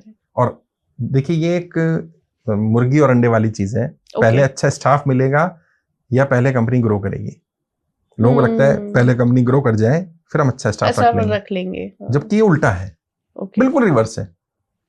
अच्छा स्टाफ रखे बिना कंपनी में उतनी ग्रोथ नहीं हो सकती। अच्छा सेल्समैन नहीं रखेंगे तो अच्छी सेल नहीं हो सकती, अच्छा एडवर्टीजमेंट नहीं करेंगे तो अच्छा बिजनेस ग्रो नहीं करेगा, अच्छी मार्केटिंग नहीं करेंगे मार्केटिंग टीम अच्छी नहीं होगी, अच्छा बिजनेस एडवाइजर नहीं रखेंगे बिजनेस ग्रो नहीं करेगा। उल्टा है। लोगों को क्या लगता है ये सब चीजें हम बाद में करेंगे, बाद में कर लेंगे, ये स्टार्टिंग में इन्वेस्ट करने की जरूरत नहीं है इसके ऊपर। जबकि ये पहली इन्वेस्टमेंट है। भले ही आप ज्यादा स्टाफ मत रखो, 10 की जगह 2 रखो, लेकिन वो 2 ऐसे होने चाहिए कि वो 2 अपनी फुल कैपेसिटी पे काम करें, MTS कर सकते हो, मल्टीटास्किंग स्टाफ रख सकते हो, जिनमें उनको अलग अलग काम दे दिए जाए और अलग अलग काम का उनको इंसेंटिव मिले। मतलब सैलरी हो गई एक फिक्स, उसके बाद उसको 4 काम और करने हैं। वही व्यक्ति कंप्यूटर में एंट्री भी कर रहा है, वही व्यक्ति ये भी कर रहा है, वही व्यक्ति सेल भी करेगा, उसको बोले ये भी करेगा तो इसका भी तेरे को इंसेंटिव मिलेगा। तब हुआ क्या, व्यक्ति शुरुआत में आपने 2-3-4 काम करा लिए, और ऐसा जब आपके पास ज्यादा काम नहीं है तब, ये नहीं जब काम ज्यादा हो तो वो चारों काम नहीं कर पाएगा, फिर वो क्या होगा, वो डिस्टर्ब हो जाएगा। फिर हम एक काम के लिए एक व्यक्ति रखें। लेकिन शुरुआत में जब ज्यादा काम नहीं आ रहा, सेल ज्यादा नहीं हो रही है, तो सेल्स पे भी वो फोकस कर सकता है तो कर दो। खाली बैठा है तो खाली बैठे बैठे तो भाई ये डाटा एंट्री कर दे, उसका तेरे को बाहर भी तो पैसे देने ना, उसको दे देंगे, इंसेंटिव्स दे दो, तो वो बंदा खुश हो जाएगा, यार चलो मैं खाली नहीं हूँ, कंपनी में कुछ कर रहा हूँ। और कंपनी को क्या है कि यार मेरा स्टाफ जो है कुछ पैसे दे रहा हूँ तो जस्टिफाई हो रहा है। बिल्कुल। जैसे मैंने अपने एक स्टूडेंट थे, उनका अच्छा 20-25 करोड़ का व्यापार है। उन्होंने कहा साहब मेरे साथ प्रॉब्लम क्या है, मैं पियन को रखना मेरी मजबूरी है, क्योंकि कोई आ जाए तो पानी पिलाना पड़ता है। सफाई वाली अलग आती है, वो सफाई कर जाती है ऑफिस का, बड़ा ऑफिस है 5000 स्क्वायर फीट का, और वो सफाई के लिए स्टाफ है। लेकिन वो पियन 2 रखने ही पड़ते हैं हमें, उनके बिना काम नहीं चलता है। और उनका कोई काम नहीं है, क्योंकि जब कोई नहीं आ रहा है मुझसे मिलने तो वो खाली है। मैंने कहा खाली क्यों है, मैंने कभी उससे बात करी, तुमने उसकी पढ़ाई क्या है? कह रहे नहीं। मैंने बात करो, उसने पढ़ाई की पता चला वो ग्रेजुएट था। अच्छा। क्योंकि नौकरियां नहीं है मार्केट में। तो मैंने कहा भाई ग्रेजुएट है तो उससे कंप्यूटर आता है? कह रहा हाँ आता है। मैंने उसको एक लैपटॉप दो, उसको बोलो भाई जब कोई पानी नहीं पिला रहा है, खाली है, तो तू यहाँ बैठ, ये लैपटॉप पे एंट्री कर। और उसको बोलो तेरा ड्रेस कोड भी थोड़ा चेंज करो, उसको MTS बना दो कि पानी भी पिला दे, लेकिन तेरा मेन काम ये हो गया। वो कह रहा सर ये तो मेरा काम आसान कर दिया उसने। और जो वो काम वो खुद करते थे, कई एंट्रीज का, कई चीजों का, वो करने लगा। 4-5 दिन लगे ऑब्वियस सी बात है उसको सिखाने में। लेकिन अब उन्हें लगा यार ये तो मेरा स्टाफ कभी छोड़ के ना जाए, क्योंकि बहुत सारा बर्डन ले लिया उसने जो अभी खाली था। हर जगह ही फिट होगा नहीं, वो मुझे नहीं मालूम है, लेकिन मतलब हम ये क्या करते हैं, कंपनी में जब हम जाते हैं, हमारी विजिट्स होती हैं। जैसे आपका बिजनेस है तो हम आपके यहाँ विजिट करेंगे, एक एक स्टाफ से 1-to-1 बात करेंगे, ओनर से ही बात करेंगे, ओनर के क्या टारगेट है, स्टाफ के क्या टारगेट है, और फिर कॉमन गोल कैसे अचीव होगा। फिर दोनों की ट्रेनिंग होती है अलग अलग। बिजनेसमैन को बिजनेस वाली ट्रेनिंग होगी और उसको एम्प्लॉय की ट्रेनिंग होगी। ओके। ऐसा नहीं है गधे को घोड़ा, घोड़े को गधा बना दे तो गड़बड़ हो जाएगी। सारे लोग अगर स्टाफ में दौड़ने लग गए तो दिक्कत हो जाएगी, तो भी दिक्कत हो जाएगी। पता चला वो अपनी कंपनी खोल लेंगे। तो वो सिस्टमेटिक करते हैं, लेकिन उससे इंप्रूवमेंट आ जाता है। बिल्कुल काफी इंप्रूवमेंट आता है, और बहुत लोगों में आया भी है। बस वही प्रॉब्लम है कि क्योंकि फर्स्ट जनरेशन जो बिजनेसमैन है ना, उनको ये बातें नहीं पता है, और जो सेकंड थर्ड जनरेशन भी है वो कई लोग आउटडेटेड हैं, वो पुराने पैटर्न पर चले आ रहे हैं। मतलब आपका भी ज्वेलरी का इंडस्ट्री में आप कई, मैं देखता हूँ ज्वेलर्स इतने आउटडेटेड हैं, आज भी वो बही खाता और वो सब लेके बैठते हैं। बिल्कुल। और मैं समझा के था भाई अब ये इसका जमाना नहीं है, आपके मोबाइल फोन में ही सब कुछ है, आपको थोड़े टाइम बाद लैपटॉप की जरूरत नहीं पड़ने वाली है, सब कुछ फोन पर होगा। लेकिन वो नहीं अपने आप को अपग्रेड कर रहे। और अब अगर आप अपने आप को अपग्रेड नहीं करेंगे तो इतना वॉलेटाइल मार्केट है सिचुएशन कि आप पिछड़ जाएंगे। कोई नया आएगा, सीखेगा, वो आपसे आगे निकल जाएगा और आप पीछे रह जाओगे। फिर लोग कहते हैं साहब ये तो नया ब्रांड था, हम तो इतने पुराने नए से अब फर्क नहीं पड़ता लोगों को। लोगों को लगता है कि आप लेटेस्ट क्या है आपके लेटेस्ट पास। आपकी इंडस्ट्री में भी ना डिजाइन, बिल्कुल लेटेस्ट डिजाइन क्या है, डिजाइन्स। और आपके यहाँ सबसे बड़ा चैलेंज ये होता होगा आपकी इंडस्ट्री में, क्योंकि मेरे कई ज्वेलर हैं, स्टूडेंट हैं जो जी, वो कहते हैं साहब थोड़े दिन बाद आउटडेटेड हो जाता है, फिर उसको वापस बनवाओ, ये मतलब हेडेक है। तो लेकिन वो इंडस्ट्री ऐसी है ना, इंडस्ट्री ऐसी है, वो इंडस्ट्री का क्योंकि जो लोग कर रहे हैं वो लेकर आ रहे हैं नया नया, और जो रह जाएंगे आप रह जाओगे तो फिर पीछे रह जाओगे। तो ये है समस्या। तो हमें अपने कॉम्पिटिटर को भी तो देखना है ना। हाँ, कॉम्पिटिटर के हिसाब से हमें अपनी स्ट्रेटजी बनानी है। तो ये बहुत सारी चीजें हैं जिनमें बहुत सारे बिजनेसमैन पिछड़ रहे हैं। जी। और इसलिए नहीं हो पा रहा है काम, ग्रोथ नहीं हो रही है। मेहनत तो कर रहे हैं, लेकिन जितनी मेहनत, सच्चाई बता रहा हूँ, जितनी मेहनत हमारे बिजनेसमैन कर रहे हैं, आज उनकी मेहनत का 10% भी वो अपने घर नहीं लेके जा रहे हैं। सच्चाई है। मतलब मैं कई बार देख के ना रोना आ जाता है जब मैं उनसे बात करता हूँ। मैंने कहा तुम किसके लिए कमा रहे हो? कहते किसके लिए? मैंने तुम कमा रहे हो मकान मालिक को किराया देने के लिए, तुम कमा रहे हो स्टाफ को सैलरी देने के लिए, तुम कमा रहे हो बिजली बिल देने के लिए, तुम कमा रहे हो सरकार को टैक्स देने के लिए। अपने लिए कब कमाओगे यार? इन्वेस्टमेंट सारी तुम्हारी, मेहनत सारी तुम्हारी, सब कुछ तुम्हारा, कमा किसके लिए रहे हो? बिल्कुल। और व्यापारी सच में सबसे एंड में अपने घर लेके जा रहा है।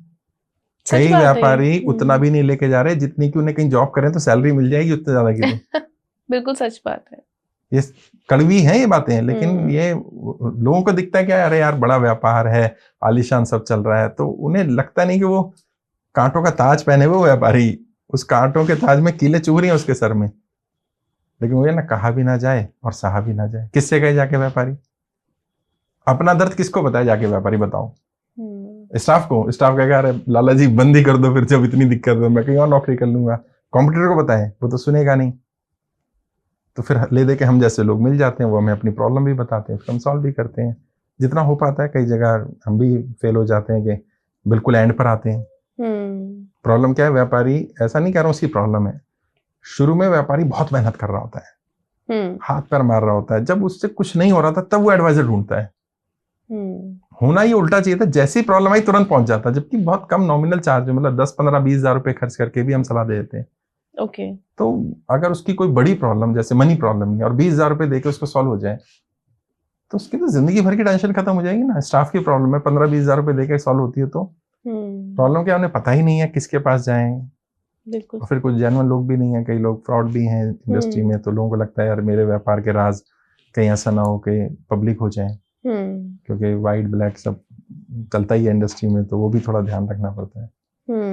बट ये है कि फिर भी मुझे लगता है कि व्यापारी को उसका ड्यू नहीं मिल रहा है, और वर्तमान में तो सिचुएशन बहुत वॉलेटाइल है मार्केट की।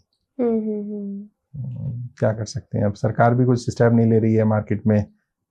आप किसी भी व्यापारी से पूछो 10 साल में व्यापार कितना रह गया, वो बता देगा 20%, 30%। ग्रोथ ही नहीं हो रही, और व्यापार ग्रो नहीं करेगा तो फिर, और उसमें टैक्सेशन पॉलिसी भी है, बहुत सारे इश्यूज हैं जिन पर। तो टैक्सेशन की, जैसे अभी आपने बोला, टैक्सेशन से भी मुझे लगता है एक बिजनेसमैन बहुत ज्यादा मार खा जाता है। हाँ देखिए, इसमें मैं आचार्य चाणक्य का एग्जांपल दूंगा, और सच्ची घटना है। आचार्य चाणक्य चंद्रगुप्त के बीच में संवाद है। चंद्रगुप्त राजा बन गए, आचार्य चाणक्य प्रधानमंत्री बन गए। चंद्रगुप्त ने कहा गुरुदेव मैं ना अपना टैक्स कलेक्शन बढ़ाना चाहता हूँ। तो उन्होंने कहा क्यों?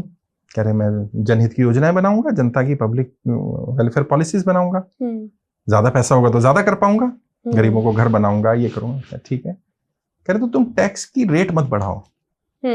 टैक्स की दर हमारे यहाँ 5% है, उस समय 5% थी, आज तो 30-35% हम टैक्स दे रहे हैं, इनकम टैक्स। और कई जगह तो जीएसटी भी आ जाता है, जीएसटी 28% है, 18% है। पेट्रोल डीजल पर हम 110% टैक्स देते हैं। बताएं, 100 रुपए का जब आप पेट्रोल या डीजल लेते हैं तो आपको एक्चुअल में 40-45 रुपए डीजल मिलता है, बाकी सब टैक्स ही है, स्टेट और सेंटर टैक्स है। बिल्कुल। आचार्य चाणक्य करेगा 5% टैक्स हमारे यहाँ लग रहा है, और किसी भी साम्राज्य में यदि 5% से ज्यादा कर लगाया जाएगा तो चोरी बढ़ जाएगी। अच्छा। तो हम 5 से ऊपर नहीं जाएंगे। तो चंद्रगुप्त कहते हैं गुरुदेव लेकिन कोई और तरीका नहीं है। तो गुरुदेव कहते हैं चंद्रगुप्त क्या तुम सीरियस हो, वाकई टैक्स कलेक्शन बढ़ाना चाहते हो? कह रहे हाँ बढ़ाना चाहता हूँ। क्या तो एक तरीका है, और ये वर्तमान के सभी नेताओं को, सभी व्यापारियों को ये बात नेताओं तक पहुंचानी चाहिए और समझनी चाहिए। आचार्य चाणक्य कहते हैं चंद्रगुप्त तुम टैक्स की दर मत बढ़ाओ, अपने साम्राज्य में ऐसा माहौल पैदा करो कि व्यापारी का व्यापार 4 गुना हो जाए। जब व्यापारी का व्यापार 4 गुना हो जाएगा तो उससे मिलने वाला टैक्स भी 4 गुना हो जाएगा। सिंपल, मतलब आपको टैक्स रेट बढ़ा के टैक्स कलेक्शन बढ़ता हो तो इसके लिए इकोनॉमिक्स पढ़ने की जरूरत नहीं है, ये तो सिंपल मैथमेटिक्स है। 10% टैक्स लगा रहे हो तो टैक्स कम आ रहा है, 20 कर दो ज्यादा आएगा। ऐसा होता नहीं। जैसे जैसे टैक्स की दर बढ़ती जाती है, चोरी बढ़ती है, गलत काम बढ़ते हैं, ब्लैक मनी बढ़ता है। टैक्स को कम कर दिया जाए तो टैक्स का कलेक्शन बढ़ता है। मान लो आज वर्तमान में ईमानदारी से, और जितने व्यापारी सुन रहे वो भी बताएं, अगर 2% टैक्स हो जाए, जीएसटी 2%, कोई बेईमानी करेगा? बिल्कुल भी नहीं, सारा काम व्हाइट में होने लगेगा। और कोई मांगेगा भी कि ब्लैक में दे दो तो आप क्या कहोगे? सॉरी। सही बात है। जैसे हमारे यहाँ कोई आता है ना फीस देने, पॉलिटिशियन को हम 4-4 लाख रुपए चार्ज करते हैं, कहते हैं सब जीएसटी मत लो। मैंने भाई नहीं, जीएसटी लेंगे, 18% देना पड़ेगा आपको। कहते हैं साहब बहुत ज्यादा। मैंने तुमने तो लगाया, कम करो इसको। तो ब्लैक मनी को खत्म करना अगर सीरियस है कोई सरकार तो टैक्स की दर को कम करे, इससे व्यापारी को भी लाभ होगा, देश को भी लाभ होगा। और कुछ टैक्स तो पूरी तरह अबॉलिश होने चाहिए। जैसे अभी सुब्रमण्यम स्वामी जी ने भी कहा, इनकम टैक्स का कोई औचित्य नहीं है। इनकम टैक्स बिल्कुल झूठ है, फ्रॉड है। इनकम टैक्स की कोई जरूरत नहीं है, जितना मर्जी कमाइए, इनकम टैक्स को नील करना पड़ेगा। और तो किया अभी मोदी सरकार ने, 12 लाख तक डिबेट मिलेगी। 12 लाख क्यों, 12 करोड़ क्यों नहीं भाई? जितना मर्जी कमाओ। इनकम पे टैक्स का क्या सेंस है? खर्चे पे टैक्स लो, खर्चे पे होना चाहिए। आप जितना मर्जी कमाओ, इनकम टैक्स फ्री, यानी इनकम टैक्स डिपार्टमेंट बंद करो, इनकम टैक्स की जरूरत नहीं है, और आराम से बाकी टैक्स कलेक्शन करो। तो अपने आप मार्केट में मनी फ्लो होगा। फिर बिल्कुल। और ब्लैक मनी क्या है? जिसको अकाउंटिंग नहीं हुई, जिस पर टैक्स नहीं दिया, वही तो ब्लैक मनी है। जब सारा ही व्हाइट हो गया तो आप टैक्स पे खर्च करो, क्या दिक्कत है? इनकम टैक्स को अबॉलिश करो। या जैसे प्रॉपर्टी टैक्स है, जिसको बोलते हैं हम लोग, रजिस्ट्री कराते हैं, स्टैम्प ड्यूटी देते हैं, क्या उचित है भाई?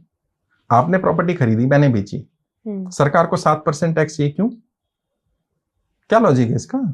पेपर बनाने के लिए 7%, 1 करोड़ की प्रॉपर्टी 7 लाख रुपए सरकार को चाहिए, क्यों चाहिए? पेपर की कॉस्ट ले लो 100 रुपए, 500 रुपए, पेपर रखने की कॉस्ट ले लो 1000 रुपए, 5000 रुपए। इसको तो जस्टिफाई। मैं एक रेवेन्यू ऑफिसर से मिला, मेरे स्टूडेंट है वो, मैंने उनसे पूछा, मैंने एक बात बताई, स्टैम्प ड्यूटी का लॉजिक क्या है? कहते कोई लॉजिक ही नहीं है। कह रहे पैसा किस लिए चाहिए? कह रहे भाई रोड बनेगा, ये बनेगा, इंफ्रास्ट्रक्चर। मैंने रोड के तो रोड टैक्स ले रहे हो आप, टोल टैक्स भी ले रहे हो। बिल्कुल। तो इतना टैक्स टेरर नहीं होना चाहिए मेरे हिसाब से। कुछ टैक्स की जरूरत नहीं है, ये इनको खत्म करना चाहिए। ऑल्दो मोदी सरकार कर रही है कुछ चीजों में थोड़ा थोड़ा, लेकिन वो ग्रोथ इतनी कम है कि जीएसटी का, जैसे मुझे लगता था 5% सुपर स्लैब नहीं होना चाहिए, और 5% में कोई रिफंड ना मिले, कोई दिक्कत नहीं है, बंदा 5% देगा, ईमानदारी से बिल कटेगा। प्रॉब्लम क्या है? आप 20%, 28%, तो फिर बंदा कहेगा यार चल 10% बिल से दे, बाकी नहीं दे। तो ये टैक्स टेरर को कम करना चाहिए, और टैक्स दर को कम करना चाहिए सरकार को।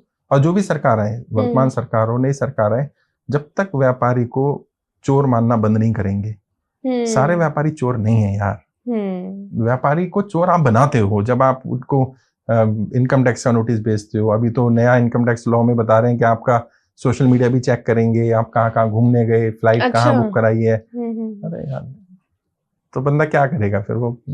और यही सब से वो डर के फिर या तो व्यापार बंद कर देगा या तो ये चीजें हैं जिन पे मुझे लगता है। तो क्या फिर सर हमारा डिफरेंस क्या है पहले की गवर्नमेंट में और अब की गवर्नमेंट में? जो पहले की गवर्नमेंट में हमारा टैक्सेस रहे और अब की टैक्स पॉलिसी। कंट्रोवर्शियल बात पूछते हो, फिर सरकार की बातें ऐसी बोलूंगा तो कोई फर्क नहीं है। ओके।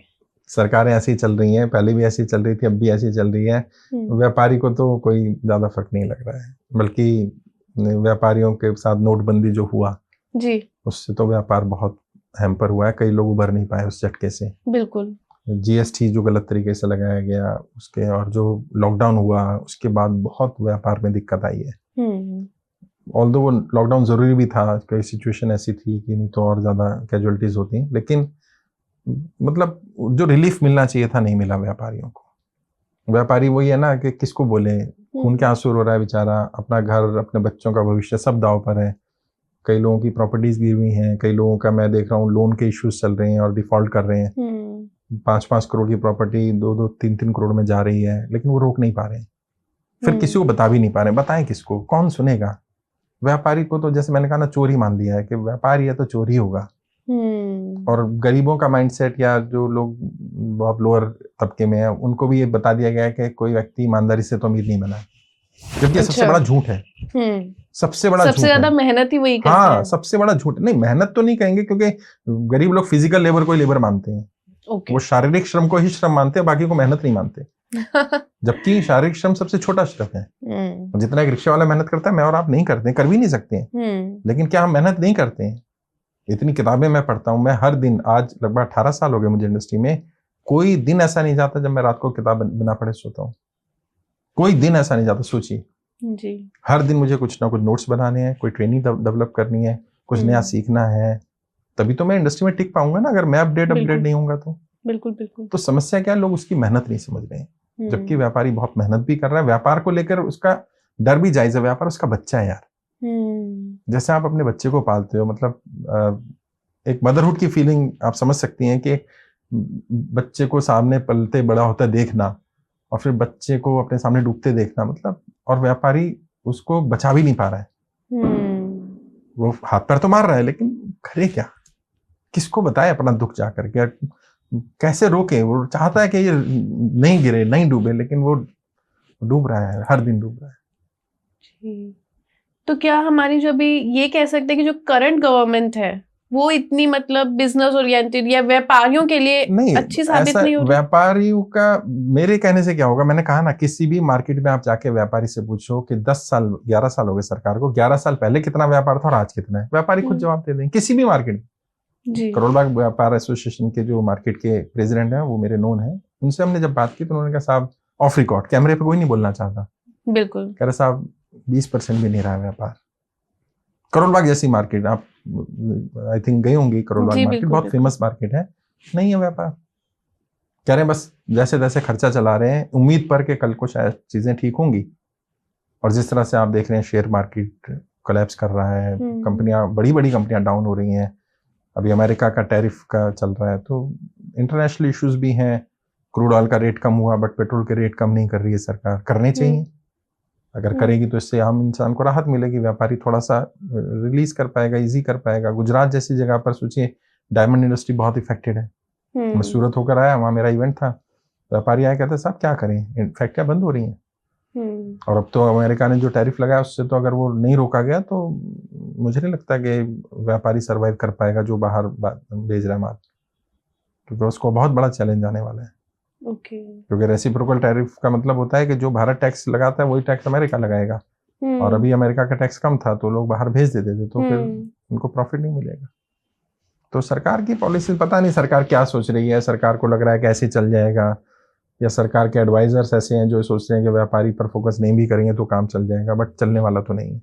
बिल्कुल, व्यापारी ही एक्चुअल में सरकार बनाते हैं और सरकार गिराते भी यही लोग हैं, भले ये सामने नहीं आते हैं बट ये लोग काम करते हैं। और व्यापारी का दुख एक लिमिट तक तो व्यापारी झेल लेगा, झेला है उन्होंने 10 साल, बट अब इमीडिएट रिलीफ चाहिए। मतलब वेंटिलेटर पर है समझ लो, अभी वो आईसीयू में है, पहुंच चुका है, वेंटिलेटर पर है, अब भी रिलीफ नहीं देंगे तो सरकार को बदल देगा।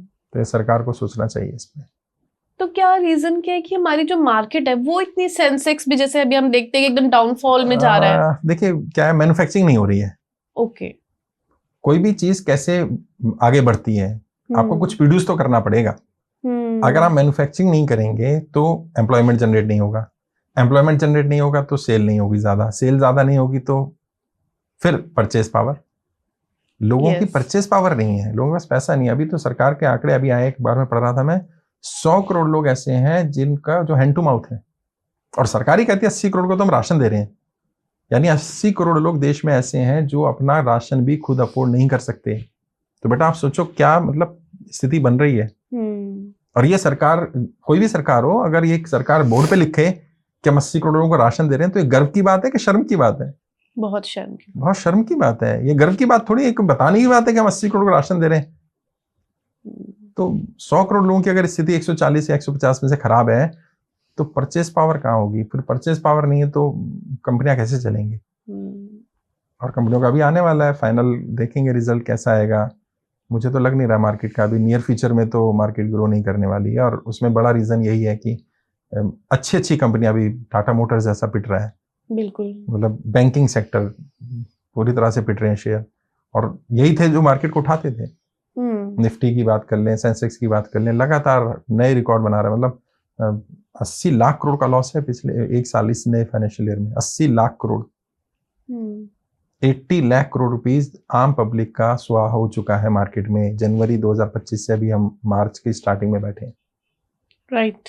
और अभी भी नियर फ्यूचर में कोई उम्मीद नहीं है, कोई भी। और जो सुन रहे हैं वो भी, भाई मैं कोई एडवाइजर तो नहीं हूँ कि उसके लिए फाइनेंशियल एडवाइजर ढूंढे जो इन्वेस्टमेंट के लिए बताते हैं, लेकिन मार्केट में एंट्री का टाइम नहीं है, ये बहुत वॉलेटाइल मार्केट है इस समय। बिल्कुल। और जो लॉन्ग टर्म इन्वेस्टमेंट है वो तो होल्ड कर सकते हैं, जिसका शॉर्ट टर्म वो क्या करेगा? लोग SIP बंद कर रहे हैं, ये तो रिकॉर्ड्स है ना, डाटा है। तो अभी शेयर मार्केट में नहीं जाना चाहिए? नहीं, नए लोगों को नहीं जाना चाहिए, और जो दिल और दिमाग से कमजोर है उन्हें नहीं जाना चाहिए। मार्केट उनके लिए है भी नहीं। जो जुआ समझते हैं ना, जो शेयर मार्केट को समझते हैं जुआ है, उन्हें शेयर मार्केट में नहीं जाना चाहिए। जो इसका अर्थमेटिक समझते हैं, इसका बेसिक समझते हैं, जिन्हें इन्वेस्टमेंट मालूम है, जिन्हें ROI का पता है, जिन्हें कंपनीज की बैलेंस शीट देखना आता है, थोड़ा जिनको मार्केट की स्टडी है, नॉलेज है, वो एंट्री करें और लॉन्ग टर्म पर्सपेक्टिव लें। 5 year plan, 10 year plan, 15 year. तो भारत की ग्रोथ तो ऑब्वियस सी बात है, इंडिया एक डेवलपिंग नेशन है, तो ग्रोथ तो होनी ही है। वो टाइम पीरियड, एक फेज है, सरकार चाहे बदले तब ग्रोथ हो या वर्तमान सरकार को चेंज लाना तो पड़ेगा, क्योंकि व्यापार की स्थिति बहुत क्रिटिकल है, और उस पर काम करे बिना तो चीजें ठीक नहीं होंगी। इसी पे सर एक बिटकॉइन भी एक आपने सुना ही होगा। आप सारे कंट्रोवर्शियल सवाल पूछोगे। तो हाल ही में इंडिया में भी लॉन्च किया है बिटकॉइन हमारे। देखिए बिटकॉइन लीगल तो टेंडर है नहीं, भारत सरकार ने तो बोल रखा है लीगल टेंडर नहीं है, तो भारत सरकार से अलग मेरा स्टैंड तो हो ही नहीं सकता। So it's not a legal tender, that for sure. But जो लोग ट्रेडिंग कर रहे हैं, take it on your risk, अपने रिस्क पे लें, क्योंकि रिस्क तो है, रिस्क तो है। और जितना बड़ा रिस्क होता है उतना बड़ा गेन भी होता है, क्योंकि कभी बिटकॉइन का प्राइस शायद 40-50 हज़ार रुपए था और अभी पता चला 80-90 लाख रुपए एक कॉइन है जी। ऐसे भी और क्रिप्टो बहुत सारी हैं जो जिसमें काम हो रहा है। बट मतलब मैं अब क्या बोलूं ऑन कैमरा से ज्यादा तो नहीं बोल सकता कि भाई लीगल टेंडर तो नहीं है। अच्छा, तो सर जो भारत में भी अभी एक लॉन्च हो रहा है, अगर आपने सुना हो तो अंबानी ग्रुप ही लेकर आ रहे हैं उनको, जियो ग्रुप। यस, तो क्या वो सही रहेगा उसमें इन्वेस्टमेंट में जब तक सरकार लीगल टेंडर नहीं बनाएगी जी, तब तक कोई भी मतलब एक्चुअल इसके बारे में नहीं बता पाएगा कि कल को कभी भी बंद भी हो सकता है, क्योंकि अभी तो फ्री में भी मिल रहे हैं वो कॉइन्स। हाँ, फ्री में भी मिल रहे हैं और अभी वैल्यू भी उनकी ज्यादा नहीं है, तो थोड़ा बहुत इन्वेस्टमेंट कर भाई। अगर 2-4 लाख रुपए का इन्वेस्टमेंट है उसको तो मैं इन्वेस्टमेंट मानता नहीं, वो तो ठीक है, पीनट्स है, डाल के रख लो, हो जाए तो ठीक, डूब जाए तो डूब जाए। लेकिन लीगल टेंडर नहीं है और मुझे लग नहीं रहा कि भारत सरकार नियर फ्यूचर में क्रिप्टो को लीगल टेंडर बनाने जा रही है। अच्छा, क्योंकि सरकार की ऐसी कोई पॉलिसी नजर नहीं आ रही है। ऑल्दो सरकार टैक्स लेती है, आप अगर क्रिप्टो पे अर्निंग करते हैं तो 40% आपको टैक्स देना पड़ता है प्रॉफिट पर। अच्छा, लेकिन वो लीगल टेंडर नहीं है। और जब तक कोई भी चीज लीगल टेंडर नहीं होती है तब तक उसमें इन्वेस्टमेंट की सलाह देना वो मेरे हिसाब से ठीक नहीं है। और हमारे पास और अच्छे ऑप्शंस हैं, शेयर मार्केट अच्छा ऑप्शन है, जैसे मैंने बताया लॉन्ग टर्म के लिए। गोल्ड, आप तो जिस इंडस्ट्री में हैं तो कभी ये डाउन नहीं जाने वाला है। प्रॉपर्टी, आने वाले समय में प्रॉपर्टी में अच्छा बूम आएगा। खासकर से मैं पिछले 5-6 साल से लोगों को रिकमेंड कर रहा हूँ गो इनटू एग्रीकल्चर, क्योंकि एग्रीकल्चर लैंड जिनके पास है वो उसको सस्टेन कर लें। अगर 10 साल आपने बचा लिया लैंड तो आपसे अमीर कोई होगा नहीं। अच्छा, हाँ, अगर आपके पास ज्यादा भी नहीं, मतलब 2 एकड़ लैंड भी है आपके पास, तो आप मतलब समझ लीजिए आपके आने वाली पीढ़ियों को कुछ ज्यादा काम नहीं करना पड़ेगा अगर एग्रीकल्चर लैंड है। जिनके पास नहीं है और वो इन्वेस्ट कर सकते हैं, भले उन्हें इस समय लग रहा महंगा है, बट 1-2 एकड़ लैंड लेके अपने बच्चों के लिए छोड़ दें। क्योंकि जब बड़ी इंडस्ट्री या बड़े इंडस्ट्रियलिस्ट एंट्री कर जाते हैं जिस सेक्टर में, उसमें अभी अनऑर्गेनाइज था वो, अब वो ऑर्गेनाइज हो रहा है धीरे धीरे, अदानी घुस गए और लोग घुस गए, तो वहाँ ग्रोथ आनी है। एग्रीकल्चर लैंड में, एग्रीकल्चर प्रोडक्ट्स में शायद नहीं आएगा, प्रोडक्शन में उतना नहीं होगा, लैंड में वैल्यू एडिशन बहुत अच्छा होने वाला है। ये मेरा प्रिडिक्शन है। वैसे मैं कोई इन्वेस्टमेंट का ऐसा टिप्स नहीं देता हूँ, बट जब 1-to-1 बैठेंगे तो मैं पोर्टफोलियो देख के गाइड जरूर करता हूँ जी। तो सर फिर आप हमें बस अब ये गाइडेंस दीजिए कि साइंस ऑफ रिचनेस है क्या, अगर किसी को अब से बिजनेस स्टार्ट करना है या किसी का नया ही बिजनेस अभी शुरुआत हुई है, तो उसके लिए आप थोड़ी सी गाइडेंस हमें दीजिए। देखिए, वैसे तो मैंने पहले भी कहा शुरुआत में जैसे कि कोई भी चीज ऐसे रॉ नहीं दी जा सकती है, क्योंकि हर एक के लिए नियम अलग अलग होंगे। तो आप कौन सा बिजनेस कर रहे हो उस पर डिपेंड करेगा। आप ठीक है नए हो, नए तो कोई भी हो सकता है, बट नए में क्या आपका पेरेंटल बिजनेस कोई था और आप फिर नए बिजनेस में आ रहे हो, या आप बिल्कुल फ्रेश हो। अगर आप जॉब से बिजनेस स्विच ओवर कर रहे हो तो आपके आइडियाज क्या हैं, थॉट्स क्या है, उस पर डिपेंड करेगा। पैसे का नियम जैसे मैंने बता दिया, पैसे का एक नियम मैं और बता देता हूँ, बहुत सारे नियम है। और साइंस ऑफ रिचनेस तो एक अपने आप में पूरी साइंस है, जैसे मैंने कहा विज्ञान है। इसमें लॉ ऑफ अट्रैक्शन भी आता है, शायद आपने उसके बारे में सुना हो, आकर्षण का सिद्धांत, उसकी भी मैं ट्रेनिंग देता हूँ। अच्छा। और उसमें मैं चैलेंज करता हूँ, चैलेंज 8 वीक्स का ट्रेनिंग प्रोग्राम लो, विद इन 8 वीक जो भी आपका ड्रीम है, जो भी फाइनेंशियल गोल हो, लाइफ में कोई लाइफ पार्टनर नहीं मिल रहा है या जैसा चाहिए वैसा नहीं मिल रहा है, या फैमिली इश्यूज चल रहे हैं, परिवार का कुछ इश्यू है, बिजनेस का, जॉब का, जो भी इशू है, अपनी जो भी टारगेट तुम्हारा है, विद इन 8 वीक्स या तो वो चीज आपको मिल जाएगी या आप उसके मार्ग पर आ जाओगे। चैलेंज के साथ करता हूं मैं। और इसलिए उसका नाम रखा है practical use of law of attraction. Law of attraction का प्रैक्टिकल इंप्लीमेंटेशन कैसे। 8 वीक्स का होता है, हर हफ्ते हम बुलाते हैं 2 घंटे के लिए। 8 हफ्ते में फैमिली इश्यूज चल रहे हैं, कई लोगों के आजकल क्या हो गया कि फैमिली में पैसा तो आ गया लेकिन रिलेशनशिप खराब है, तो उनको ठीक करना है 8 वीक्स में। ठीक मतलब पूरी तरह से ठीक। आपका कोई टारगेट्स है वो अचीव नहीं हो रहे, रास्ता नहीं मिल रहा, मार्ग नहीं मिल रहा तो मार्ग मिलेगा, मार्गदर्शक नहीं मिल रहा मार्गदर्शक मिलेगा, मार्गदर्शन नहीं मिल रहा वो मिलेगा। आपको कोई पर्टिकुलर लाइफ पार्टनर वैसा नहीं मिल रहा, या लाइफ पार्टनर है बट उसमें वो चेंजेस नहीं आ रहे जो आप लाना चाह रहे हो, प्रयास कर रहे हो हस्बैंड में या वाइफ में या गर्लफ्रेंड बॉयफ्रेंड में भी, तो आपको प्रिंसिपल बताए जाएंगे कि इन प्रिंसिपल से विज्ञान के आप चीजों को बदलेंगे। अपने व्यापार में जैसे अच्छा स्टाफ नहीं मिल रहा और दिक्कतें आ रही हैं, तो ये तो एक अलग ट्रेनिंग है। जो मनी मैनेजमेंट की आपने बात करी, साइंस ऑफ रिचनेस की बात करी, साइंस ऑफ रिचनेस जैसे नाम से पता चल रहा है साइंस है जी। तो विज्ञान के प्रिंसिपल, जैसे ग्रेविटी का नियम क्या कहता है। ये बिल्डिंग अभी हम कौन से माले पर हैं, यहाँ अभी हम 17th फ्लोर पर हैं। अगर यहाँ से किसी अच्छे आदमी को गिराया जाए और बुरे आदमी को गिराया जाए तो दोनों में से किसको चोट ज्यादा लगेगी, किसको कम लगेगी? दोनों को बराबर लगेगी भाई। अच्छा, क्या ऐसा होगा अच्छे को चोट नहीं लगेगी? नहीं, अच्छे को तो नहीं लगनी चाहिए ना यार। विज्ञान के मतलब विज्ञान के अलावा सोचो तो अच्छा आदमी है उसको तो चोट नहीं लगेगी, बट विज्ञान क्या कहता है, लगेगी। विज्ञान को इससे फर्क नहीं पड़ता कि आप अच्छे हैं कि बुरे हैं। ऐसे पैसे का नियम क्या कहता है, पैसे को इस बात से फर्क नहीं पड़ता आप अच्छे इंसान है कि बुरे इंसान है। इसलिए कई बार लोगों को क्या लगता है बुरा आदमी भी अमीर है। हाँ। अच्छा बुरा एक अलग इसका पैरामीटर है। पैसे के नियम माना ना आना वो अलग पैरामीटर है। तो कई लोग कहते हैं पैसा इंसान को बिगाड़ देता है, पैसा इंसान को शराबी बना देता है, जुआरी बना देता है, गलत काम करने वाला। पैसा कुछ नहीं बनाता, पैसा इंसान की असलियत बाहर ला देता है। अच्छा। वरना पैसा आने के बाद कई लोग दान भी तो करना शुरू कर देते हैं। बिल्कुल। यानी वो पहले से फिलैंथ्रोपिस्ट थे, उनके मन में था कि मैं दान करूंगा, लेकिन क्योंकि पैसा नहीं था तो नहीं कर रहे थे। किसी के मन में था शराब पीऊंगा मैं, याशी करूंगा, पैसा नहीं था, नहीं कर रहा था। आज शराब पी रहा, तो आपको क्या लग रहा है पैसे ने बिगाड़ दिया? नहीं, पैसा किसी को बिगाड़ता नहीं, पैसा सुधारता भी नहीं। और पैसे को इस बात से फर्क नहीं पड़ता आप अच्छे इंसान है कि बुरे इंसान हैं। जैसे अगर आप गिरेंगे तो चोट लगेगी, वैसे ही विज्ञान के नियम अगर आप सीखेंगे तो आप अमीर बनेंगे। उनमें कोई डिफरेंस नहीं है, वो किसी के साथ कोई भेदभाव पैसे का नियम नहीं करता। और जो बचपन में हमने कहानी सुनी थी, आपने हमने सबने पढ़ी होगी, एक बच्चा था, पिताजी से बोलता है पिताजी मुझे घूमना फिरना है, आराम करना है। पिताजी कहते बेटा जब तक तू काम नहीं करे मैं तुझे खाना नहीं दूंगा। अच्छा। वो कहता नहीं काम तो नहीं कर पाऊंगा। कह रहे नहीं काम तो करना पड़ेगा।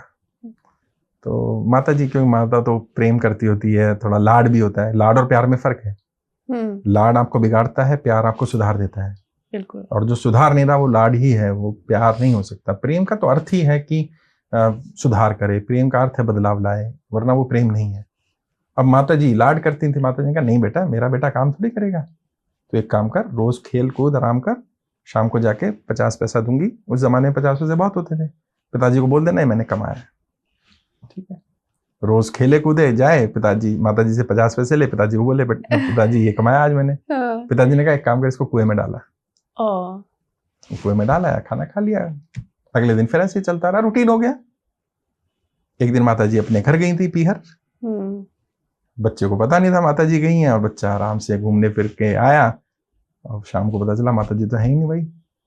अब 50 पैसे कहाँ से आएंगे? पिताजी तो खाना नहीं देंगे, तो वापस गया। भाई कोई काम मिलेगा क्या? आज पहली बार काम ढूंढ रहे हैं, काम ही नहीं मिले मार्केट में। ले दे के एक ने कहा भाई ये बोरी है गाड़ी में पड़ी है, इनको निकालना है, कोयला है इनमें, दुकान में रख दे। 50 पैसे तो नहीं दूंगा, 25 पैसे दूंगा।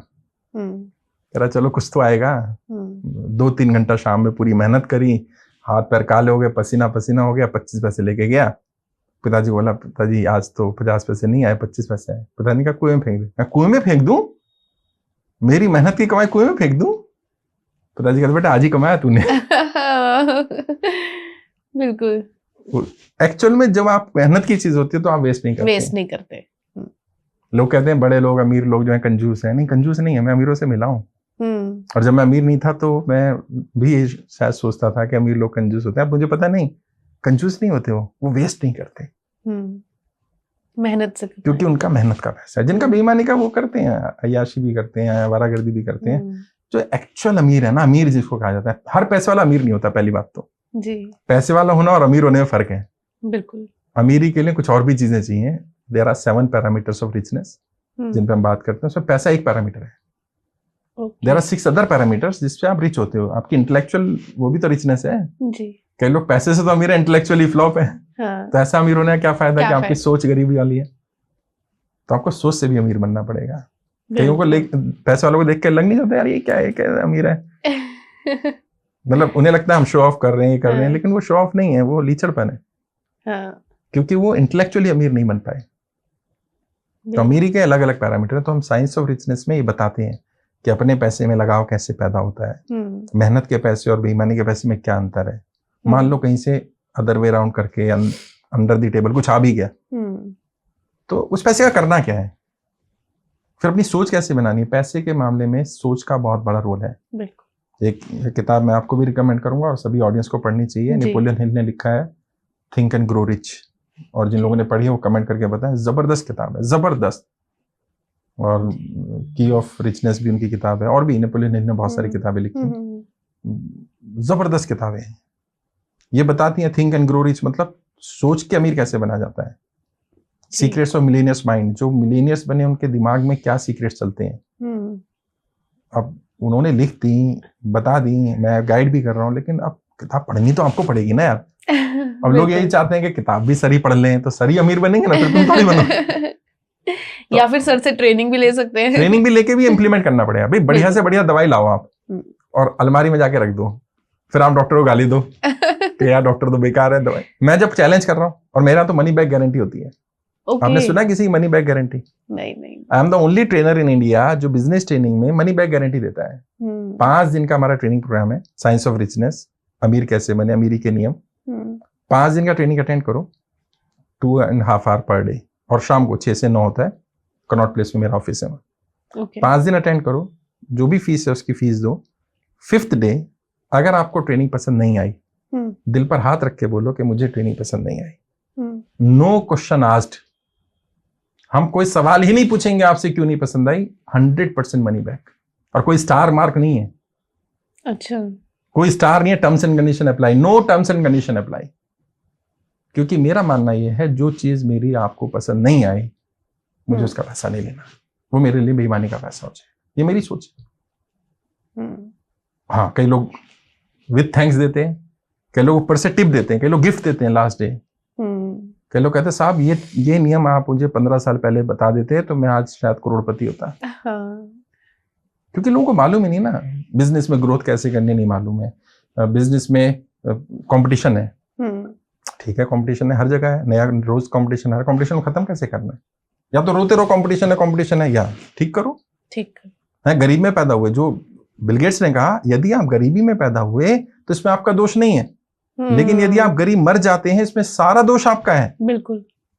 और हर उस व्यक्ति को बोल रहा हूं जो आज गरीब है, चाहे जो जॉब करता है, बिजनेस करता है, अगर आप गरीबी में मरे तो इसमें दोष आपका होगा भाई, इसमें किसी और का दोष नहीं होगा। इस धरती पर कोई भी व्यक्ति अमीर बन सकता है अगर 5 साल 5 ईयर प्लान बना लो, 5 साल में मुझे अपनी आर्थिक स्थिति ठीक करनी है। और फिर 5 साल, वो कहते हैं ना घोड़े के यहाँ लगाते हैं, क्या बोलते हैं, नाल बोलते हैं हमारे यहाँ, अलग अलग जगह अलग अलग बोलते होंगे। बस वो लगा लेना कि मेरा फोकस इसी पे रहेगा, और मैं कोई अपना बिजनेस नहीं दूंगा कि मेरे पास कोई बिजनेस है अमीर बनना। मैं पहला वो ट्रेनर हूं जो कोई और बिजनेस देता ही नहीं। मैं तो कहता हूं जो काम आप करो उसी में आगे कैसे बढ़ना है। बिल्कुल। Whatever business you are doing, उसमें अमीर कैसे बनना है। जॉब करो, जॉब में अमीर कैसे बनना है। जॉब के साथ स्विच ओवर करके बिजनेस में कैसे एंटर करना है और अमीर बनना है। इस धरती की और भारत की सबसे बड़ी बीमारी गरीबी है, और मेरा टारगेट इस गरीबी को दूर करना है। और ऐसा नहीं कोई कहता पैशन, कोई पैशन है, कुछ है नहीं, ये मैं क्योंकि झेल चुका हूँ। जैसे मैं अभी बता रहा था, हम जब डिस्कस कर रहे थे, मैं गरीबी में पैदा हुआ, मैं कोई बहुत अमीर नहीं रहा। गरीबी में बचपन में छोटा परिवार था, डैड की गवर्नमेंट जॉब थी, लेकिन 2-3 भाई हम और एक बहन, परिवार चलाना, जिम्मेदारियां, तो मैं सबसे बड़ा था। तो मुझे मालूम था कि यार मैं फैमिली पर तो डिपेंड नहीं रह सकता हूँ। और हर पीढ़ी में कोई ना कोई एक व्यक्ति ऐसा होता है जो संघर्ष करता है और अगली पीढ़ियां सुधर जाती हैं। मैंने तय किया अपनी पीढ़ी में वो मैं होऊंगा, मैं बनूंगा। और मैं सेल्फ मेड बना।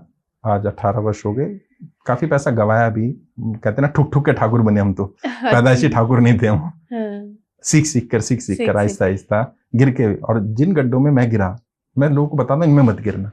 अब कई लोग कहते नहीं मैं गिर के आऊंगा, कर लो।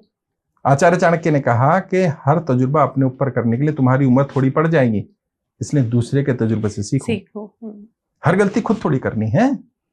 मैं सिखा तो रहा हूँ, मनी मैनेजमेंट सिखा रहा हूँ, पैसे की कमी को दूर करना सिखा रहा हूँ। मैं सिखा रहा हूँ स्टाफ को कैसे ट्रेन करना है, जॉब से नौकरी में कैसे आना है, नौकरी करते करते अमीर कैसे बनना है, कितना पैसा कहाँ आ रहा है। 10,000 भी कमा रहे हो तो 10,000 कमा के भी अमीर बन सकते हो। 5 ईयर प्लान तो बनाओ। लोग कहते हैं साहब 10,000 में मेरा घर का खर्चा नहीं चल पा रहा। अरे तो कोई बात नहीं, घर का खर्चा भी चलाएंगे ना। प्रॉब्लम पे बात तो करो। बात ही नहीं करनी है, नहीं हो ही नहीं सकता, नहीं हो सकता। अगर आप ये कहते हैं आप अमीर बन सकते हैं, तो आप सच है, सही है। और आप कहते हैं आप अमीर नहीं बन सकते, तो भी आप सही हैं। क्योंकि जब आप कहते हो मैं अमीर बन सकता हूं, तो ब्रेन आपको रीजन देता है क्यों बन सकता हूं। और जब आप कहते हो मैं अमीर नहीं बन सकता, तो ब्रेन रीजन देता है क्यों नहीं बन। मुझे भी यही लगता है कि ये सोच की दिक्कत है, सब कुछ वहीं का है। जैसी आपकी सोच है वैसे आपके विचार बनेंगे, वैसे आपकी सराउंडिंग्स बनेंगे, वैसे आप बन जाएंगे। तो अमीर बनने के लिए सबसे पहले अमीरों की तरह सोचना पड़ेगा। अमीरों वाले काम करने पड़ेंगे, अमीरों से नफरत करनी छोड़नी पड़ेगी। हाँ, अमीरों से नफरत करके आप अमीर नहीं बन सकते। जिस चीज को आप पसंद नहीं करते वो चीज आपको मिल जाएगी? नहीं मिलेगी। आपको अमीरों से नफरत करनी बंद करनी पड़ेगी। और ये देश के हर गरीब को सोचना पड़ेगा कि गरीबी के कारण आप खुद हैं, आपकी परिस्थितियों के लिए जिम्मेदार आप हैं। आप गरीबी के यहाँ पैदा हुए, गरीब के घर में, ये आपका दोष नहीं है। लेकिन अगर आप गरीबी में जीवन जी रहे हैं, आपका दोष है। उसको ठीक करना आपकी जिम्मेदारी है। कोई सरकार आपके लिए आके रोजगार नहीं देगी, कोई सरकार आपके लिए काम नहीं करेगी। सरकारें ऐसे ही चलती हैं। अपनी लड़ाई खुद लड़नी है, अपनी परिस्थितियां खुद ठीक करनी है। सोच को बदलना है, काम करने के ढंग को बदलना है। अपने जीवन को बदला जा सकता है, ये विश्वास करना है। बिल्कुल। और उस परमपिता परमात्मा, खुदा, भगवान, वाहिगुरु, अल्लाह, जो भी आप मानते हो। मैंने भगवद गीता पढ़ी, कुरान पढ़ी, मैंने गुरु ग्रंथ साहिब पढ़ी, मैंने बाइबल पढ़ी, मैंने सारे धर्मों का सार देखा जी। सार क्या है? एक अच्छा इंसान बनो। अच्छा हिंदू, अच्छा मुसलमान, अच्छा सिख, अच्छा ईसाई बनने से पहले एक अच्छा इंसान बनो। क्योंकि जब एक अच्छे इंसान बन गए तो फिर तो धर्म तो बहुत सेकेंडरी चीज हो जाए। और फिर वो ताकत, वो नियति, वो परमपिता परमात्मा, वो खुदा, वो भगवान, वो वाहिगुरु, अल्लाह, वो तुम्हारी मदद जरूर करेगा। ऐसी जगह से मदद करेगा जहां से तुमने सोचा नहीं होगा, उम्मीद नहीं की होगी कि ये हो जाएगा अचानक, और वो हो जाएगा, हो जाता है। चमत्कार भी इसी धरती पे होते हैं यार। बिल्कुल। तो प्रॉब्लम सिर्फ माइंडसेट की है, प्रॉब्लम चीजों के ना पता होने की है। कुछ नहीं हम छुपा कर भी रखे गए, ये भी बात सच है। अब आप अपनी इंडस्ट्री के रूल तो नहीं बताओगे ना किसी को, मैं भी नहीं बताता हूँ। लेकिन कुछ चीजें ऐसी हैं जो पब्लिक से छुपा कर रखी गई हैं। पब्लिक के माइंड में डाल दिया कि बिना पैसे के आप अमीर नहीं बन सकते, बिना अमीर तो गलत काम करके बना जाता है, चोरी करनी पड़ेगी। जबकि सब झूठ है। डर बना दिया। अरे व्यापार करेगा तू, कैसे कर लेगा भाई? तेरा तो परिवार में कोई रहा नहीं व्यापार। अरे भाई कोई तो फर्स्ट जनरेशन व्यापारी रहा होगा ना, कभी तो बनेगा, कभी तो शुरू किया होगा। जिन्हें आज आप जनरेशनल बिजनेसमैन बोलते हो, वो भी तो कभी पहले थे। धीरू अंबानी भी सोचते हैं यार मेरे खानदान में तो किसी ने व्यापार नहीं किया, उनके पिताजी तो टीचर थे ना जी। तो वो सोचते यार मैं कहाँ से व्यापार करूंगा, तो नहीं बनते जी। किया है उन्होंने। और बहुत लोग हैं जो जीरो से ऊपर उठे हैं और कर रहे हैं। उनकी बायोग्राफी पढ़ो, उनकी ऑटोबायोग्राफी पढ़ो, देखो कि उन्होंने संघर्ष का मार्ग कैसे चुना, फिर वो संघर्ष जो आए चुनौती उनका सामना कैसे करा। तो कोई भी व्यक्ति अमीर बन सकता है। मैं तो ये मानता हूँ अगर अमीर नहीं बन रहा, कोई आर्थिक स्थिति खराब है, बुरे दौर में चल रहा है, तो वो अपनी कमियों से है और अपनी शायद उसमें मजा आ रहा है। अब गरीबी में कोई मजा नहीं है, क्योंकि मैं गरीबी देख चुका हूँ। गरीबी में कोई मजा नहीं है। वो उसी जीवन को अपना भाग्य मान लेते हैं। भगवान ने क्या है? अरे भाई भाग्य क्या है? मैं भाग्य के बारे में एग्जाम्पल देता हूँ। इससे तो शायद टाइम हो रहा है हमारा, लेकिन एक एग्जाम्पल देता हूँ मैं। अक्सर लोग मुझसे कहते हैं भाग्य होगा तो होगा। मैं कहता हूँ देखो भाग्य क्या है, एक लॉकर है ना बैंक में, उसकी 2 चाबियां होती हैं। ऐसे ही आपके भाग्य 2 चाबी वाला एक लॉकर है। एक चाबी आपके पास है, एक भगवान के पास। ओके। अपनी चाबी तो लगा के रखो, कब ऊपर वाला लगा के बैठा हो यार। सही बात है। बहुत बड़ी बात। अपनी चाबी तो लगाओ। और अपनी चाबी कौन सी? कर्म वाली। हाँ जी। इसलिए भगवद गीता में भगवान श्री कृष्ण ने क्या कहा? कर्मण्येवाधिकारस्ते मा फलेषु कदाचन। कर्म किए जाओ, फल की इच्छा मत करो। वो क्या कहना चाह रहे हैं इसमें? इच्छा छोड़ दे? नहीं, वो कह रहे हैं तुम्हारा जो भी कर्म करोगे, व्यक्ति का किया गया कर्म बिना फल दिए मरता नहीं। अच्छा है बुरा, जैसा कर्म करोगे वैसा फल मिलेगा ही मिलेगा। तुमने कर्म कर दिया, तुमने बीज बो दिया, फल निकलेगा। तुम्हारा किया गया कोई भी कर्म बिना फल दिए मरता नहीं। और किसी भी बड़े से बड़े पंडित से, बड़े से बड़े ज्ञाता से पूछ लेना भगवद गीता के श्लोकार्थ, ज्यादा कोई पता नहीं है कि वो क्या कहना चाह रहे हैं भगवान श्री कृष्ण कि कर्मण्येवाधिकारस्ते मा फलेषु कदाचन। बचपन से सुनते हैं। उसका अर्थ ये है कि तुम्हारा कोई भी किया गया कर्म बिना फल दिए बिना मरेगा नहीं। बिल्कुल। तो कर्म करे जाओ, बस ईमानदारी से कर्म करो, जरूर सफलता मिलेगी। जी। तो आज शाहनवाज सर के साथ बातचीत करके हमें तो बहुत मजा आया, और हम आशा करते हैं कि आपको भी बहुत मजा आया होगा और बहुत कुछ सीखने को भी मिला होगा। बिजनेस ट्रेनिंग के ऊपर, बिजनेस मैनेजमेंट, मनी मैनेजमेंट के ऊपर आपने हमें आज बहुत सारी सीख दी है। और मैं चाहूंगी कि आप फिर से हमारे चैनल पर आएं। जरूर आऊंगा। आपको और आपकी सभी ऑडियंस को बहुत बहुत शुभकामनाएं। उसको सुनिए और कोई भी डाउट हो तो स्क्रीन पर नंबर भी होंगे, बात करिएगा, जरूर हम लोग मदद करेंगे। जी बिल्कुल। अगर आपको भी ट्रेनिंग चाहिए, अगर आप ऑलरेडी कोई बिजनेस ओनर है, एंटरप्रेन्योर है या नया बिजनेस स्टार्ट करना चाहते हैं तो आप शाहनवाज सर जी को आप कांटेक्ट कर सकते हैं। इनकी डिटेल्स नीचे स्क्रीन पर आ जाएंगी, इनका नंबर और इनकी ट्रेनिंग सेंटर की डिटेल्स। और ऐसे ही हमारे चैनल को देखते रहिए, आप सब्सक्राइब कीजिए, शेयर कीजिए, क्योंकि ये बहुत यूजफुल कंटेंट है, बहुत यूजफुल इंफॉर्मेशन है, ना कि सिर्फ बिजनेस ओनर्स, ये आम जिंदगी में भी एक अच्छी जिंदगी जीने के लिए सर मुझे लगता है ये सारी बातें हमें पता होनी चाहिए। बिल्कुल बिल्कुल। और तो आप शेयर करना अपने फैमिली और फ्रेंड्स के साथ, सब्सक्राइब करना और जुड़े रहना हमारे साथ। हम मिलेंगे अगले पॉडकास्ट में, तब तक के लिए नमस्कार, जय श्री राधे।